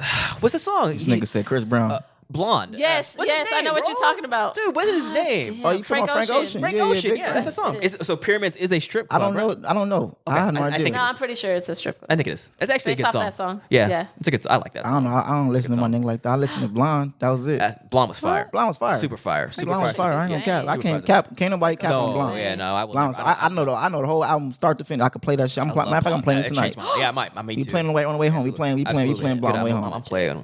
We finished. I love Nikes. Yes. These niggas. It's good. Anyway, yeah. You know, like y'all didn't know I could sing, huh? Yeah. I definitely can't. Definition of heaven. That was a joke. Definition of heaven. The expanse of space that seems to be over the earth like a dome. Islam. So, nice. It's a good definition. I'm sure there's more definitions. There is. I'm gonna go through all of them. I know in the Moors Quran. It's a parable of Jesus, and he speaks about like basically these men they was working and they was like hated their job, and Jesus was like, why y'all mad? And they was like basically, you know, like we hate our job, and when we go we can't wait to go to heaven. You know, we down here we hate our job, but when we leave we go create heaven. And Jesus was like, well, that's weird. Like, no, nigga, like heaven is like right here. Like if you don't believe in it, you gotta have joy in your work, bro. Like if you don't have joy in your work, you're not gonna create heaven. Heaven is peace of the mind. Heaven is peace and joy. Heaven is peace. No. If you don't have hope in your work, you can't think you're gonna hate your life down here and then when you die, you're gonna go up there to heaven. That's backwards. No, absolutely, bro. You know what I'm saying? No. Jesus like, no, like you gotta believe in you gotta be happy about what you're doing and build heaven here. Your mindset and the physical reality at death create your reality after the fact. Islam. Facts. I know I'm gonna transcend and become a star and expand the universe because I love my life down here. I love what I'm doing. I love what we got going on. I love Hood and Healthy. I love working with y'all. I love sitting there and having these conversations with y'all. I enjoy the build. I enjoy y'all constantly keeping me sharp and constantly assess myself and constantly making me not only be limited to my own thoughts. You're welcome. I'm gonna continue. Heaven, number 2. This nigga right here. I can't. It's such a different spectrum of nigginess. Like, he's like a full different spectrum. It is. No, it's nigginess, bro. It's nigginess, bro. Don't get it twisted. Nah. Because you breast too. No, I'm a nigga, bro. Yeah, he gonna just have all whatever you like. You feel me? We gonna just have whatever. I love shitting on niggas, bro. Like I'm an lie, bro. You do. You know, I do. I really enjoy it. So you in school? Were you a clown? Oh my god, I would clown niggas so hard. So you'd probably be okay in school. Oh man. Oh god, I had to, but I see y'all grew up. I grew up around, like I said, in the widest environments. I grew up in fucking Florida, not in Florida, but the Florida mentality. I grew up around Trump supporters, so like I banged. So hostility. Yeah, absolutely. So you had to be comedic to be able to push absolutely. I through had to tear the niggas apart. Yeah. Oh my God. But that's how I navigate living in the hood too. Oh my God. I was shooting on. Yeah. I was a quiet kid, and then when one of the most popular people in the school started shooting on me, I started shooting back at him in front of everybody, and everybody was laughing. Yeah. And he was like, "Oh shit, nigga, you cool as fuck. Like we fuck with you." And if that nigga said you cool, then everybody in class find out you cool. Then you see everybody at lunch, and they like, "Oh, that's Tiny Tim, he cool." And then all of a sudden, everybody like, "Well, shit, the nigga cool. He's cool. Yeah, exactly. You feel me? Then it's like, "Oh, well, the nigga, you cool now." Yeah. That was me. Everybody didn't have to know me, but niggas knew I wasn't no lame. Yeah, exactly. Yeah. So I wasn't no duck ass nigga back in, you feel me? Yeah. High school is high school, no matter where you are, bro. It's the same fucking rules, same bullshit, same psychology. I had presence. Yeah. You feel me? I didn't have to be the most popular nigga. Niggas knew at the time what they said. Facts. Yeah, I understand. Okay, so number 2B, a spiritual state of everlasting communion with God. Islam. Yeah. Islam. Yeah, facts. Come on, see that one again. Yeah. A spiritual state of everlasting communion with God. Islam. That's it. That's what I'm trying to create. No, facts. And we are. And I go in them spaces. That's where we're going. That's where we're going. It's I feel that in them places. And temples too. I'm gonna keep going back to this point. When we're building the kingdom, this is gonna be the kingdom of God. Islam. You know what I'm saying? And so like, Islam. It's not. It is. It's gonna be God. It's gonna. And when you and I could just say when I went from being a nigga to living having God consciousness, Krishna consciousness, it's like these thoughts of like time out because who was Jesus kicking it with? Who was Jesus kicking it with? Strippers. He was gonna say he wasn't. Who was? Wait, no, we can go there. Who was Mary Magdalene? I understand. I'm not. You're right. He was. I can show you the passage. He's with the hood, bro. I showed you the passage. I can show you the passage of that where he would. He had to save the people. He was with the hood, and he was still there. Like there was. There's a. I'm gonna go back to the Quran. There was a parable where he was with like the Sadducees and all of the the uppity people, and then at night. At the function, he was kicking it with the hood niggas and the strippers. And they was like, Jesus, you weirdo. How you gonna be like kicking it with them at the function? He like, nigga, I'd rather kick with them than y'all because at least they know what the fuck going on. Yeah. At least they actually know the feel. At least they telling the truth. They don't got to foot up no finesse. That's you niggas acting like some nigga. I kick with the real niggas at the function.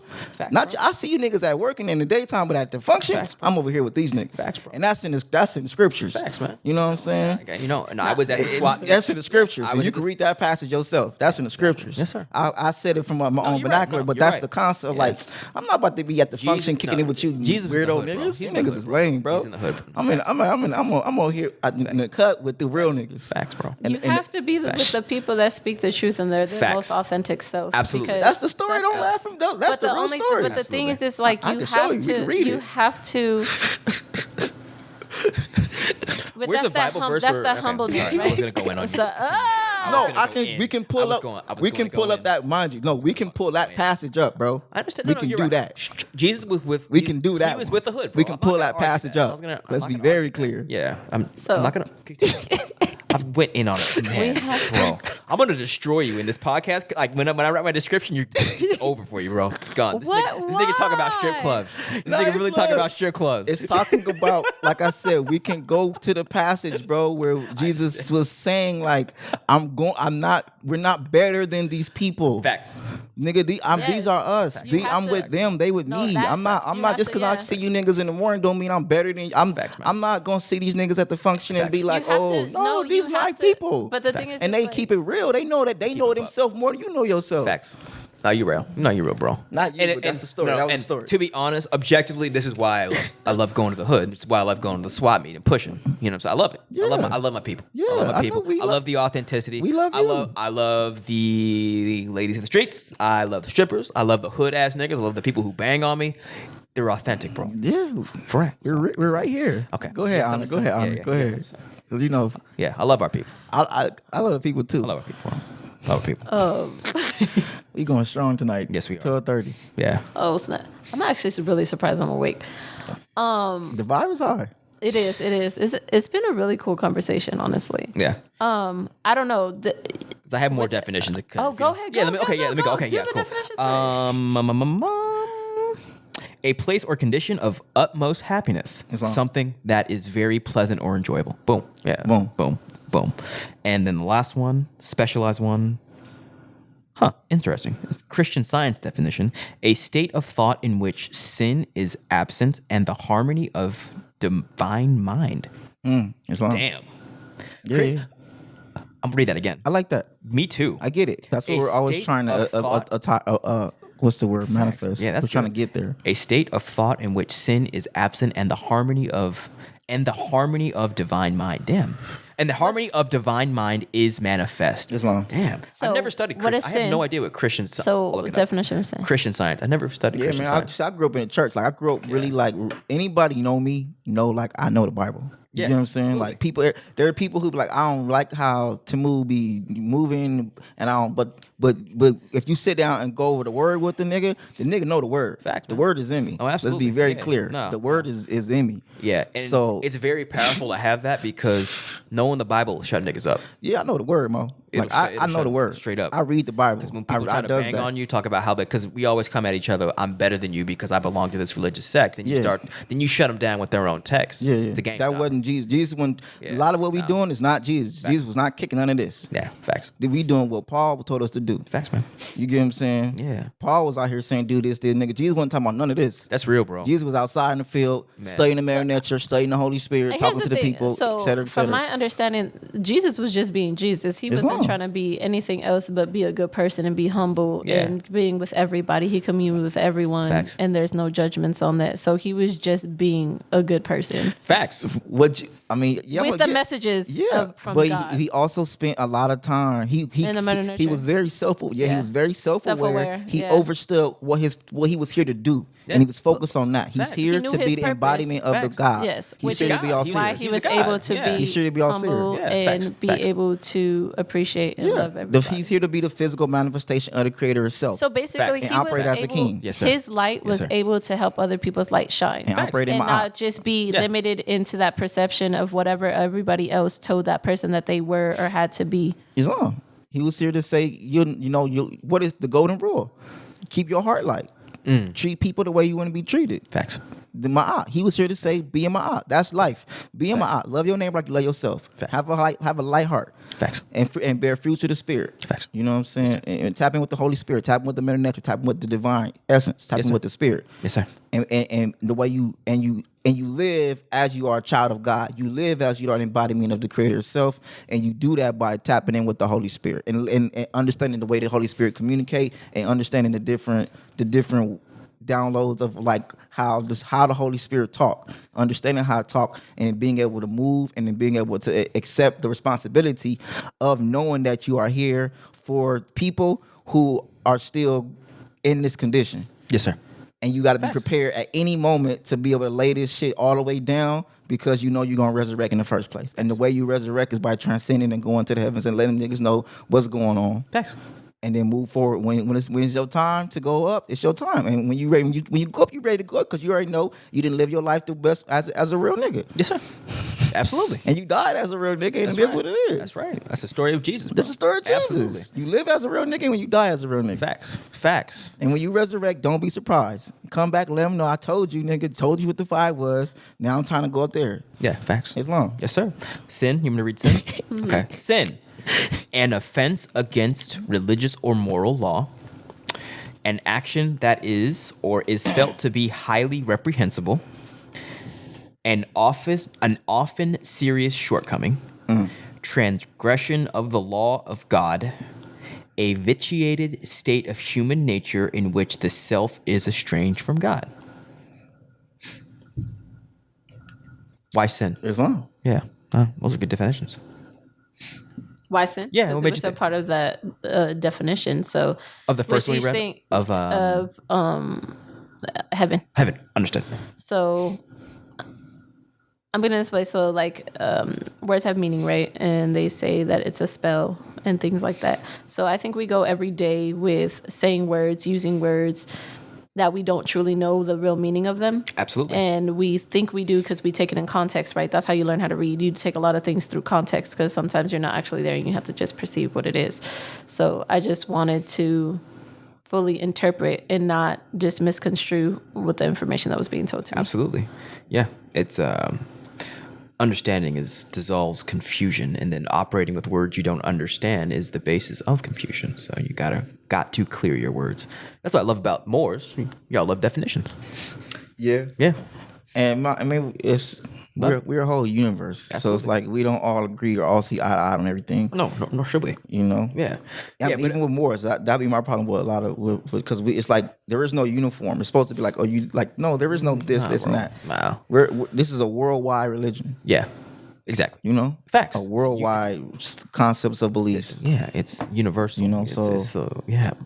And the thing about I'm sure there's gonna be some Moors who like he on there saying this and he's supposed to be a Moor, he's supposed to be representing the Moors and he represents. I'm sure there's gonna be Moors like that. Absolutely, and there are. There's gonna be Muslims like that. There's gonna be they're gonna be he on there talking about Islam and but talking about like okay, well and there's I guess we just.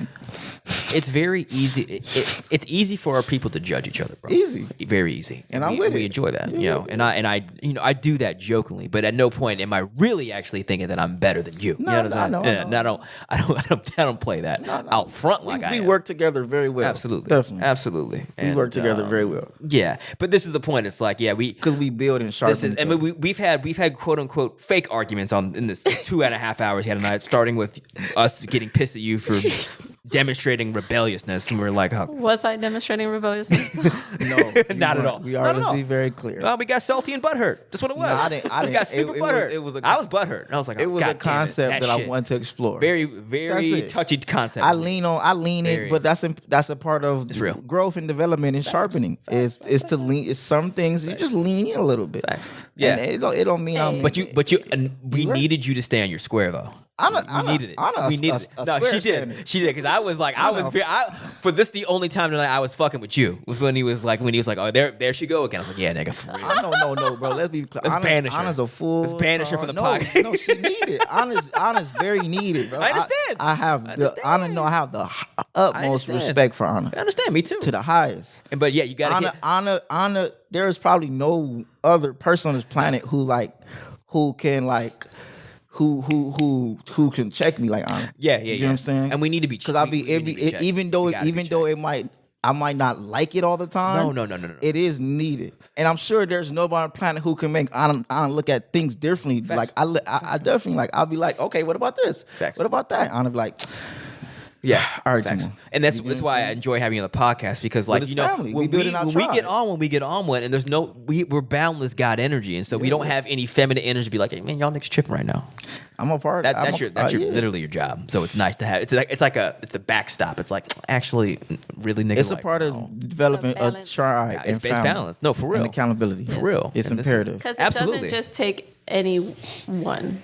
Right, so it needs the masculine and the feminine. Oh, that's what it's all created. There's Mother Earth, and then there's the Father of creation. So it all just goes together. Absolutely. So we're gonna work on getting some more feminine. We've already been saying we want to work on getting some more feminine energy in here, but at the same time, I saw you guys got one other person. But at the same time, she's a dope sister. And at the same time, I don't think she's the truth. There's nothing wrong with two men. And there's nothing wrong, there's nothing wrong with men having a space to just be men and just talk about things. We broke fucking so hard. For real, is exactly that it's necessary. I get the balance, but at the same time, no, definitely, niggas exactly. Don't kick shit. Facts. Kick in. Yeah. Nobody's trying to overstep. In case you haven't noticed, there's the necessity for there being a safe place for males to get together, have a conversation, have the masculinity, have to do all that type of stuff, and create their dynamic and their balance within each other. Because you guys make each other think and question things and interpret things differently. And then there's a place where women need to be able to have that safe space to experience and have conversations. Facts. It's all very, very important because we are each having our own unique experiences. And we see it from our perspective. You guys see it from yours. And as I'm knowing is like you guys are... Your mindset's more on the logical side for the most part. Yeah. And then sometimes you get emotional. And then women's is more so on the emotional side. And then we'll have, the more logical side. But there's that necessity once like for every both. 1,000 years. Had to say that. I felt good. So y'all talking. You still a nigga like you. You sound like he just be doing nigga shit. He be like I'm just like y'all. He talk all this higher. He talk all this higher shit. I go. He talk all of this higher shit. This nigga be so petty. First off, petty. It's my nigga. It's my nigga. It's my nigga. Adam, you my nigga. Petty. Thank you. I will say this. I love him. My dad taught me to be tough.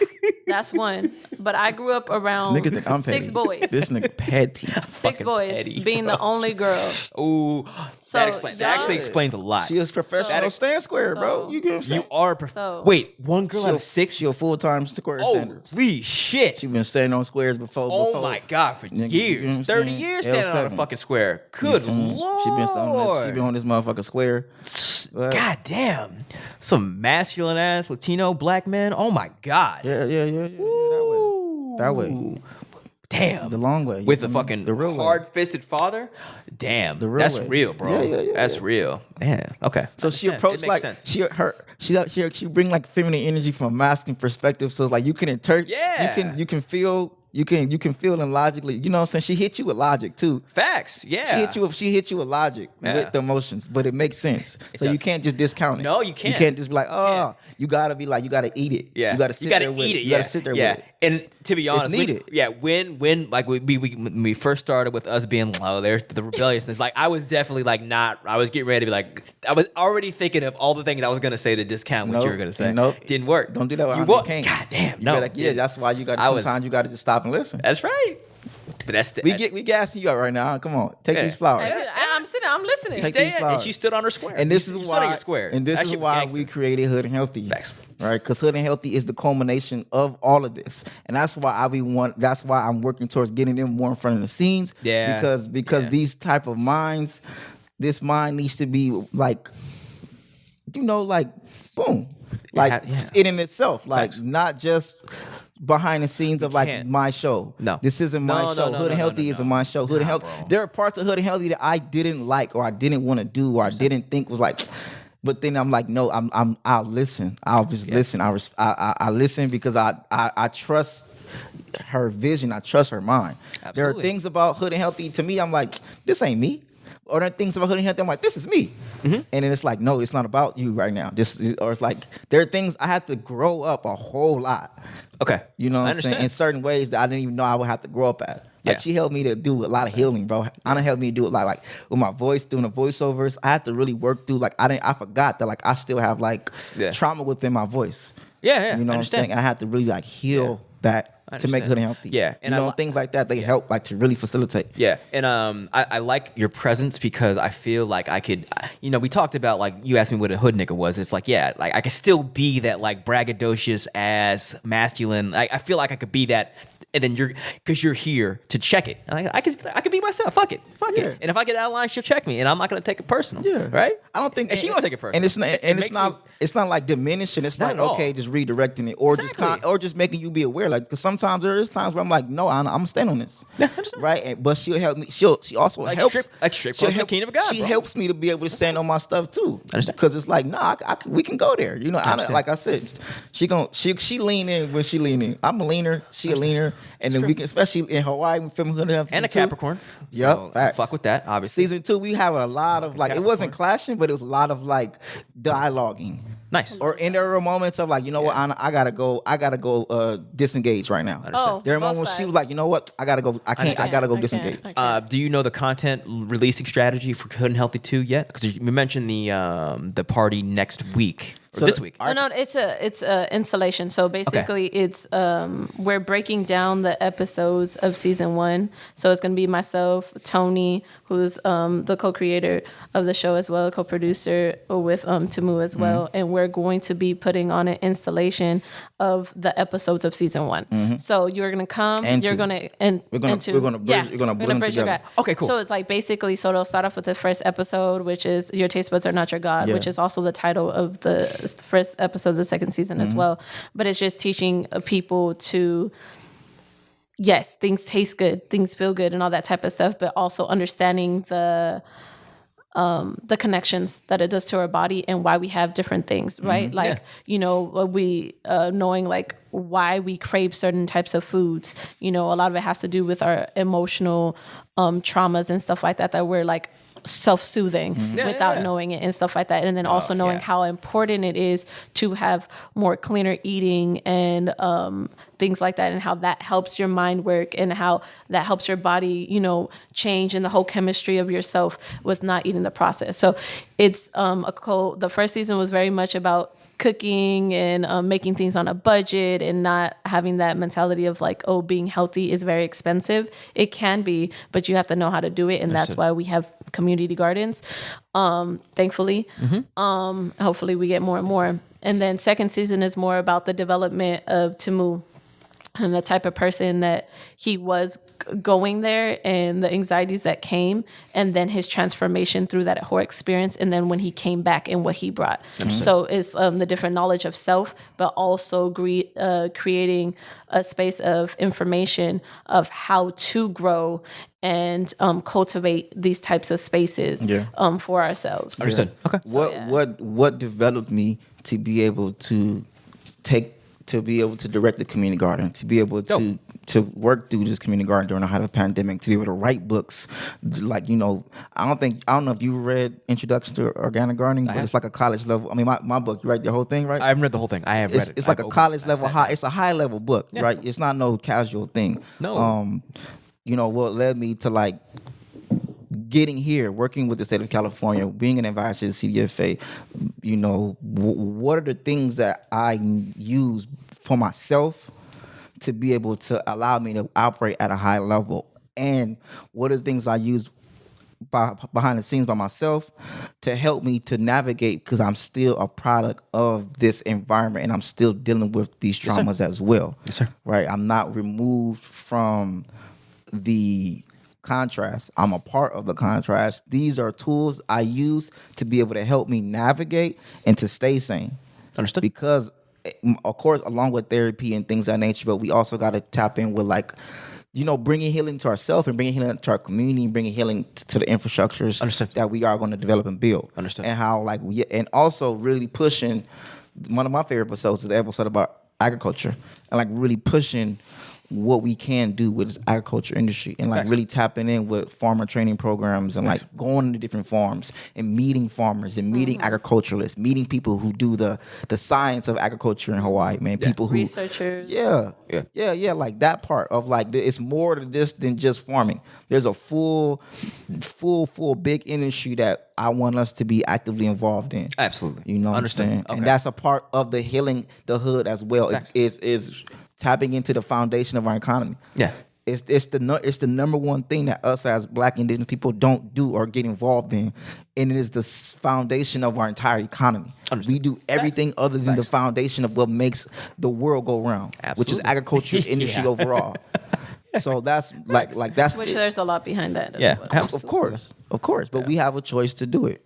We have a choice right now. Yeah, and so Hood and Healthy 1 and 2, because Hood and Healthy 1 is on YouTube, right now. So is 2 gonna be on YouTube? No, 2's gonna be on Roku. We're gonna have our own channel. Okay, understood. Our own Hood and Healthy channel. Do we know when on Roku? With spring. We're gonna launch. We're gonna launch it on spring. Okay, good to know. Yeah, right. Good to know. So this spring. So now we're going to be doing actual workshops and classes for people to be able to come and get the experience live. Okay. To prepare them for when the show drops out. Hell yeah, that's what's up. So it's a pregame. Season 1, and so people can get caught up with season 1, because a lot of people slept on season 1. I feel like it's one of the most slept on things ever to me, because season 1 is brilliant. Yeah, it's brilliant. How many episodes season 1? It's 6 episodes. Okay, understood. Season 1 was 5 or 6? 5.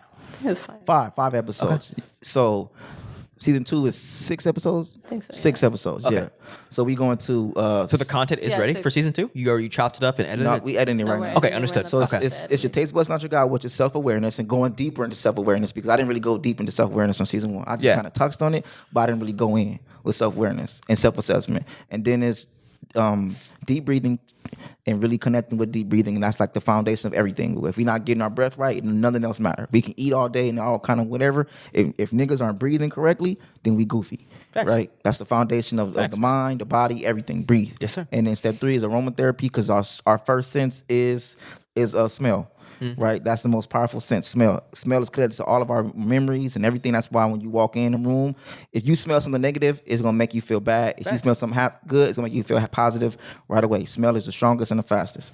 And then 3 is sound therapy. Actually understanding tuning forks, singing baths, affirmations, what does sound mean? What is frequencies? What is vibration? Like really going in with like how do we tap into facilitating environments where we have the high vibrations and positive frequencies, and then being able to combine all these different things together to be able to present the best sound, your voice, your affirmations with tuning forks, with sound baths, things of that nature. Yeah. The sounds of the waves, the sounds of nature, being able to tap into tricking your brain into natural vibrations. And then we go into minerals, gemstones, and crystals, and how we've been demonized and how we've been programmed to think that this stuff is evil. Witchcraft. No. Yeah, it's the foundation. Facts. It's a part of the planet. Facts. And it's also a part of the agriculture industry. Earth. Yeah, it's every cell phone has a crystal in it. Every single watch has a quartz in it, right? Everything has metal and stones and gemstones and everything. It's a part of life. Absolutely. But yet for us, it's something evil and demonized, something unscientific, even though it's a part of science. The highest science. Right. Yeah, man. Even the Bible says that heaven will be made up of different gemstones, Sir. amethyst and things of that nature. Facts. So, Yep.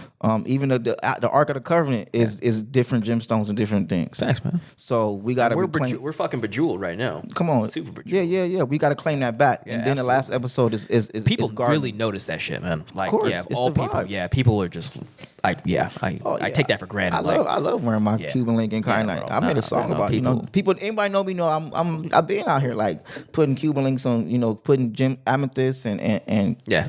kyanite on my chains and all that. Like it's a vibe. It's a style. Facts, bro. It bring a new energy. It's a God energy. Yeah, bro. yeah, Absolutely. Yeah. yeah. And you finished this wrap up. So crystals, and then number 6. 6 is organic gardening. Okay.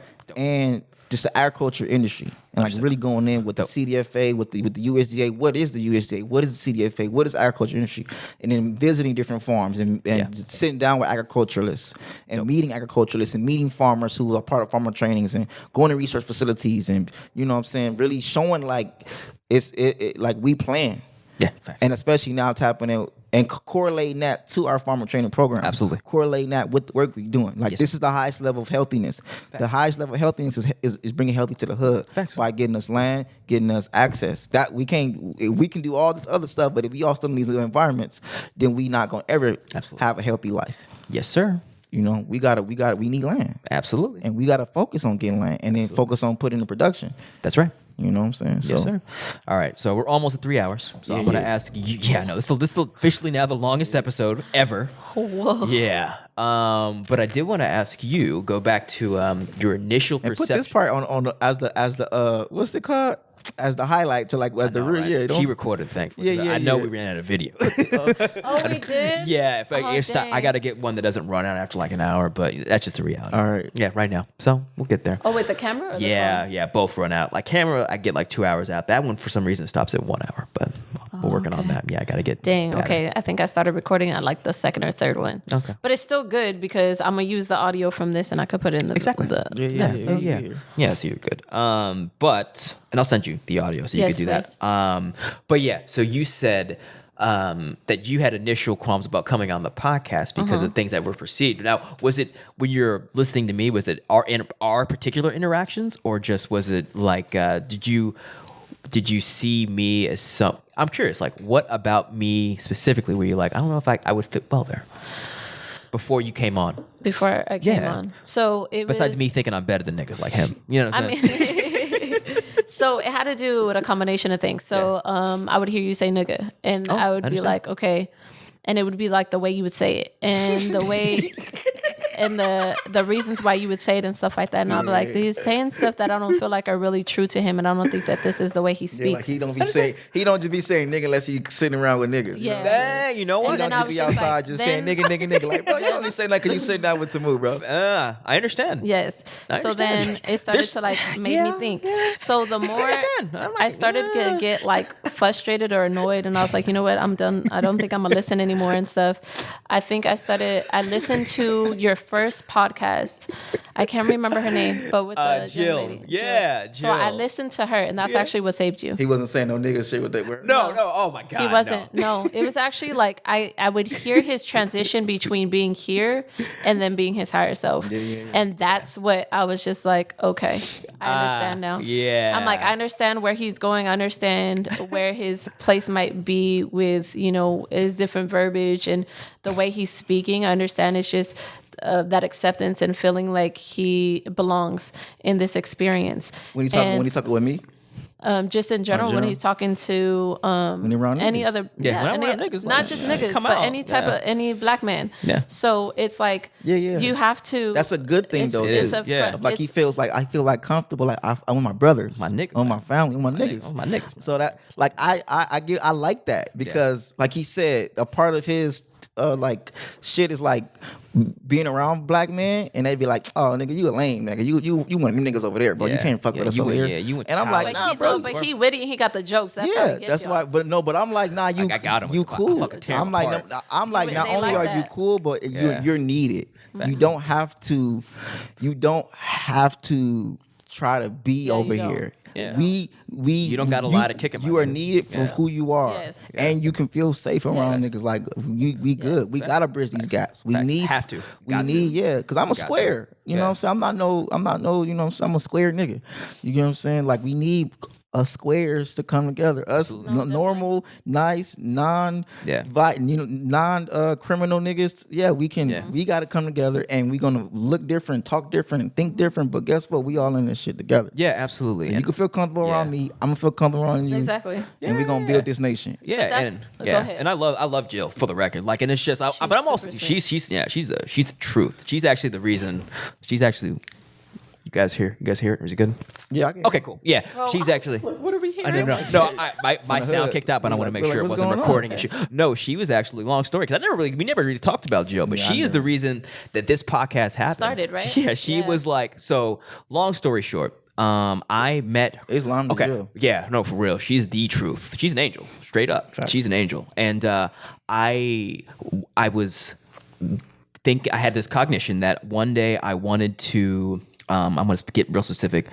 Get my chakras balanced. Islam? So I Googled chakra balancing, and she's a spiritual worker. That's what she does. Like I think people would call her externally a psychic. So I Googled chakra balancing Los Angeles, and it brought me to a place called Chakra Temples, which is where she works. And I don't do this. I don't fucking Google stuff like this and call random numbers. So you listen, this is a lie, straight up. So I called that number, and as soon as I heard her talk, and we talked about. I called for chakras, but when she started talking like spitting gars on God, I was like, wait, what's going on here? And then she's like, hit you with that game. Hit me with that super she game. hit you with the isms. Yeah, my God. And then she's like, you need to come and see me. She hit him with the isms. Come and see me. And then like she I think, she didn't tell me this, but I'm pretty sure she had a cognition that someone was gonna call her that day, and she knew it was coming. Oh yeah. Yeah, so she was prepared for that. And long story short, I want to have a conversation with her now. Oh yeah. I haven't, because my idea for the podcast, it was I didn't have an idea. She literally was just like, oh, by the way, God gave me a message for you. You need to do a podcast, and we're gonna be on it, and it's gonna be on this date. So let's do it.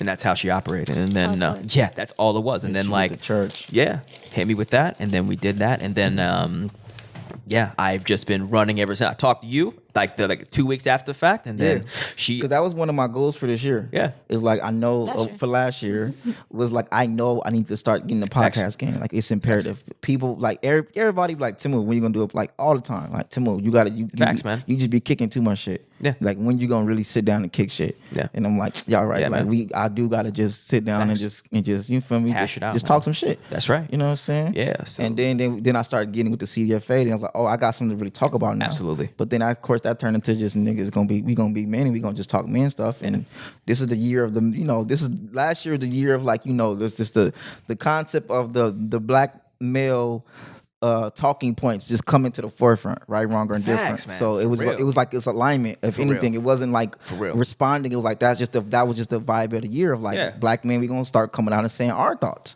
and saying what we thinking, and the average black man, not the celebrity, not the real working class black man, not the stereotypes. Yeah. And all of our different expressions as Moors, as nation builder, as Nation of Islam, as Scientologists, as Christians, as people who into the comedic, all of that. Yeah, just what we got to talk. Absolutely. So here we are. But yes, so she episode 37. Yeah, exactly. Yeah, 37, and she got it started, and then like she'll be back eventually. But this podcast, we go with the flow, which is why it's I think mind you got to download. I see a conversation where it was y'all two sitting down, like y'all just you and her have a conversation. We haven't had, just me and you. We haven't. No. I'm saying Anna and her. Oh, that'd be an episode. Oh my god! And me and you don't even be here. She probably knows way more than me. No, she's not bougie. She is like very like she's from like the country in Northern California, so she's like good old chill. All-American white girl, like not rich. She's white? Oh, she's white. Oh, Whoa. what is you? Oh no, she's super white. Oh no, she is a white girl. Okay. No, she is a like I think I really I want to sit down and talk to her. No, for real. I need to hit her up. Yeah, since she's like a step ahead of me, which is why she told me about this podcast. I've been waiting on her to be like, okay, I'm ready to come back now. So maybe I'll just hit her up. Okay, it's time for you to come back, man. Like people are asking for you right now. Yeah, for real. But no, super. I don't even know too much about her because literally once we had this I hit her up out the blue and we talked God stuff, God talk. Like the whole concept of God talk came from her. You on this episode too. God talk. A friend of mine, Jennifer, she's here. Word. You need to get you on this here as well. Kick some game. But but what is like, you know, and the thing is like what. One in? Yeah. Okay. Oh, hi.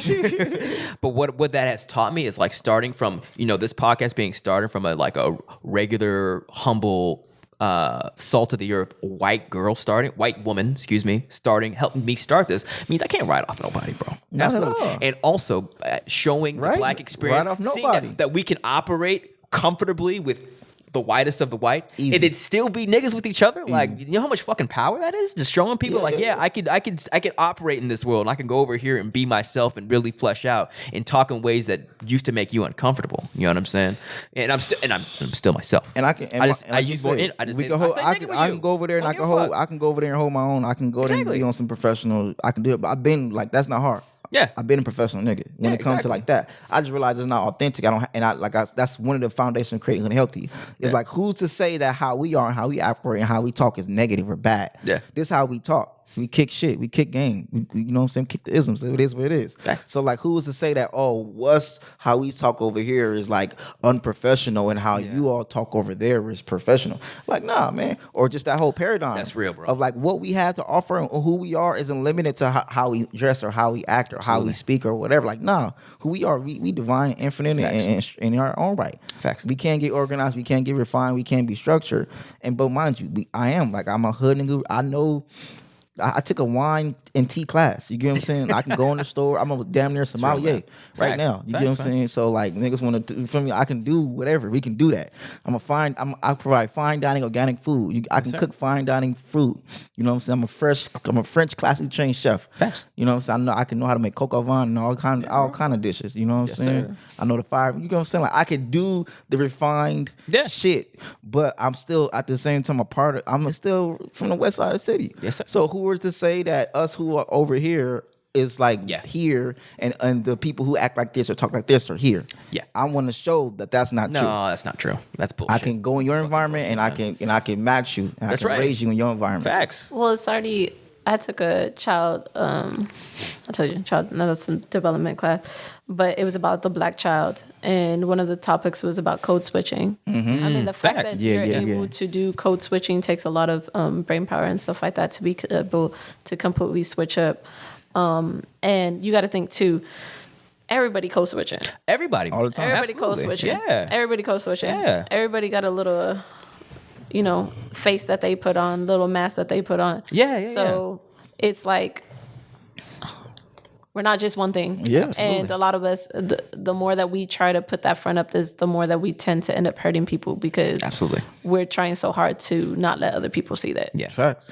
Yeah, so. And that's why I want to build infrastructure to facilitate people allowing themselves to express themselves in ways that they kind of want to express themselves in, but they might not always feel the most comfortable saying they want to express themselves in these environments. And I'm not sure if I've told you specifically about the vision I had when his father passed. It was like, no, it was white people in the kingdom at the farm telling me how to do shit and like, oh, by the way, thank you for coming. Now it's yours. Come on, let's go. So, I mean, there's that thing of like, if you were one drop of black, right? You black. So people could look, you see what Irish people got the curly hair and stuff like that. Yeah. I'm like, my dad used to always tell me about stuff. He used to joke that the reason why white people have moles is their blacks coming out. Yeah. But yeah, it's it's good. It's 1 o'clock. Just let y'all know. You know what I'm saying? We about to You wanna wrap it up. Really? Yeah, but yeah, when the thing is like y'all got kids and all of that. Y'all got, you know what I'm saying? Yeah. And the thing I'm just the you know. What white people to make them comfortable with black people in our experience is like they immediately try irresponsible childish person. They try to box us immediately. It's like, oh, you one of those niggas. Oh, you're a ghetto nigga. They can't. You're a hood nigga. You're one of the Nation of Islam niggas, the bow tie niggas. You operate this way. Oh, you're a bougie corporate nigga that I could boss around. Like, but when you don't give them that opportunity, they don't know what to do. I'm an oxymoron. So they always, I'm an oxymoron. And they look at us like, fuck. And I've had white people literally tell me, I don't equate. It doesn't make sense. Yeah, and it's not supposed. I'm definitely an anomaly. Facts, man. But I also do my best to show that there are more of us than you would perceive. Yeah. And I put things in place for us to thrive. Yeah. But I still know I'm an anomaly. Facts, yeah. You know. Yeah, and we're even at scale. White people have told me, they're like, bro, like, I don't know where you stand. And I'm like, good. That's great. That's fantastic. That means you respect me. Exactly. Respect what's got going on. Absolutely. You don't gotta like me. No, you ain't gotta be your buddy. like me. Yeah. Respect what we got going on. Facts. And because when people like you, they wanna what's the word? They wanna finesse you. Yeah, but they want to celebritytize you or whatever the case, right? Oh, I like you. Let me put you at the forefront. No, let's get this work at the forefront. That's right. Let's get these. You feel me? Let's get this work done. Yeah, lead with the work. Let's get the game. The game. You know what I'm saying? The game is a leader. God is a leader. Facts. You know what I'm saying? Absolutely. All right, I'm ready to close this out. Let's close it out, man. Yeah. You want to close out in prayer? Or you want me to do it? How do you feel? Come on. You go. You want me? I can do it. I'm just asking. If you feel comfortable doing it, you can do it. Close this out. Oh, Jehovah. All right, you got it.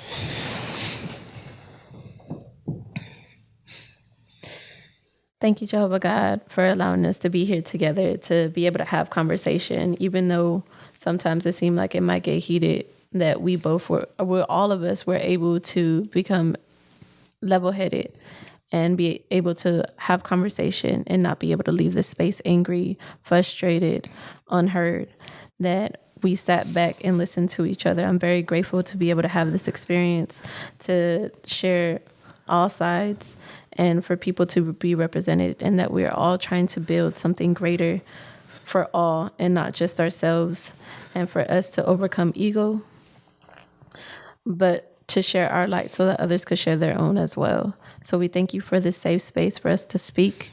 And we ask that you continue guiding us, protecting us, and watching over us as we go home, as we lay to sleep, and that you are here with us always. And we thank you and appreciate all that you do and allowing us to be here in every moment and every second. In the name of your Son, Jesus Christ. Amen. Amen. Amen. Islamism. That was diplomatic. Peace and blessings.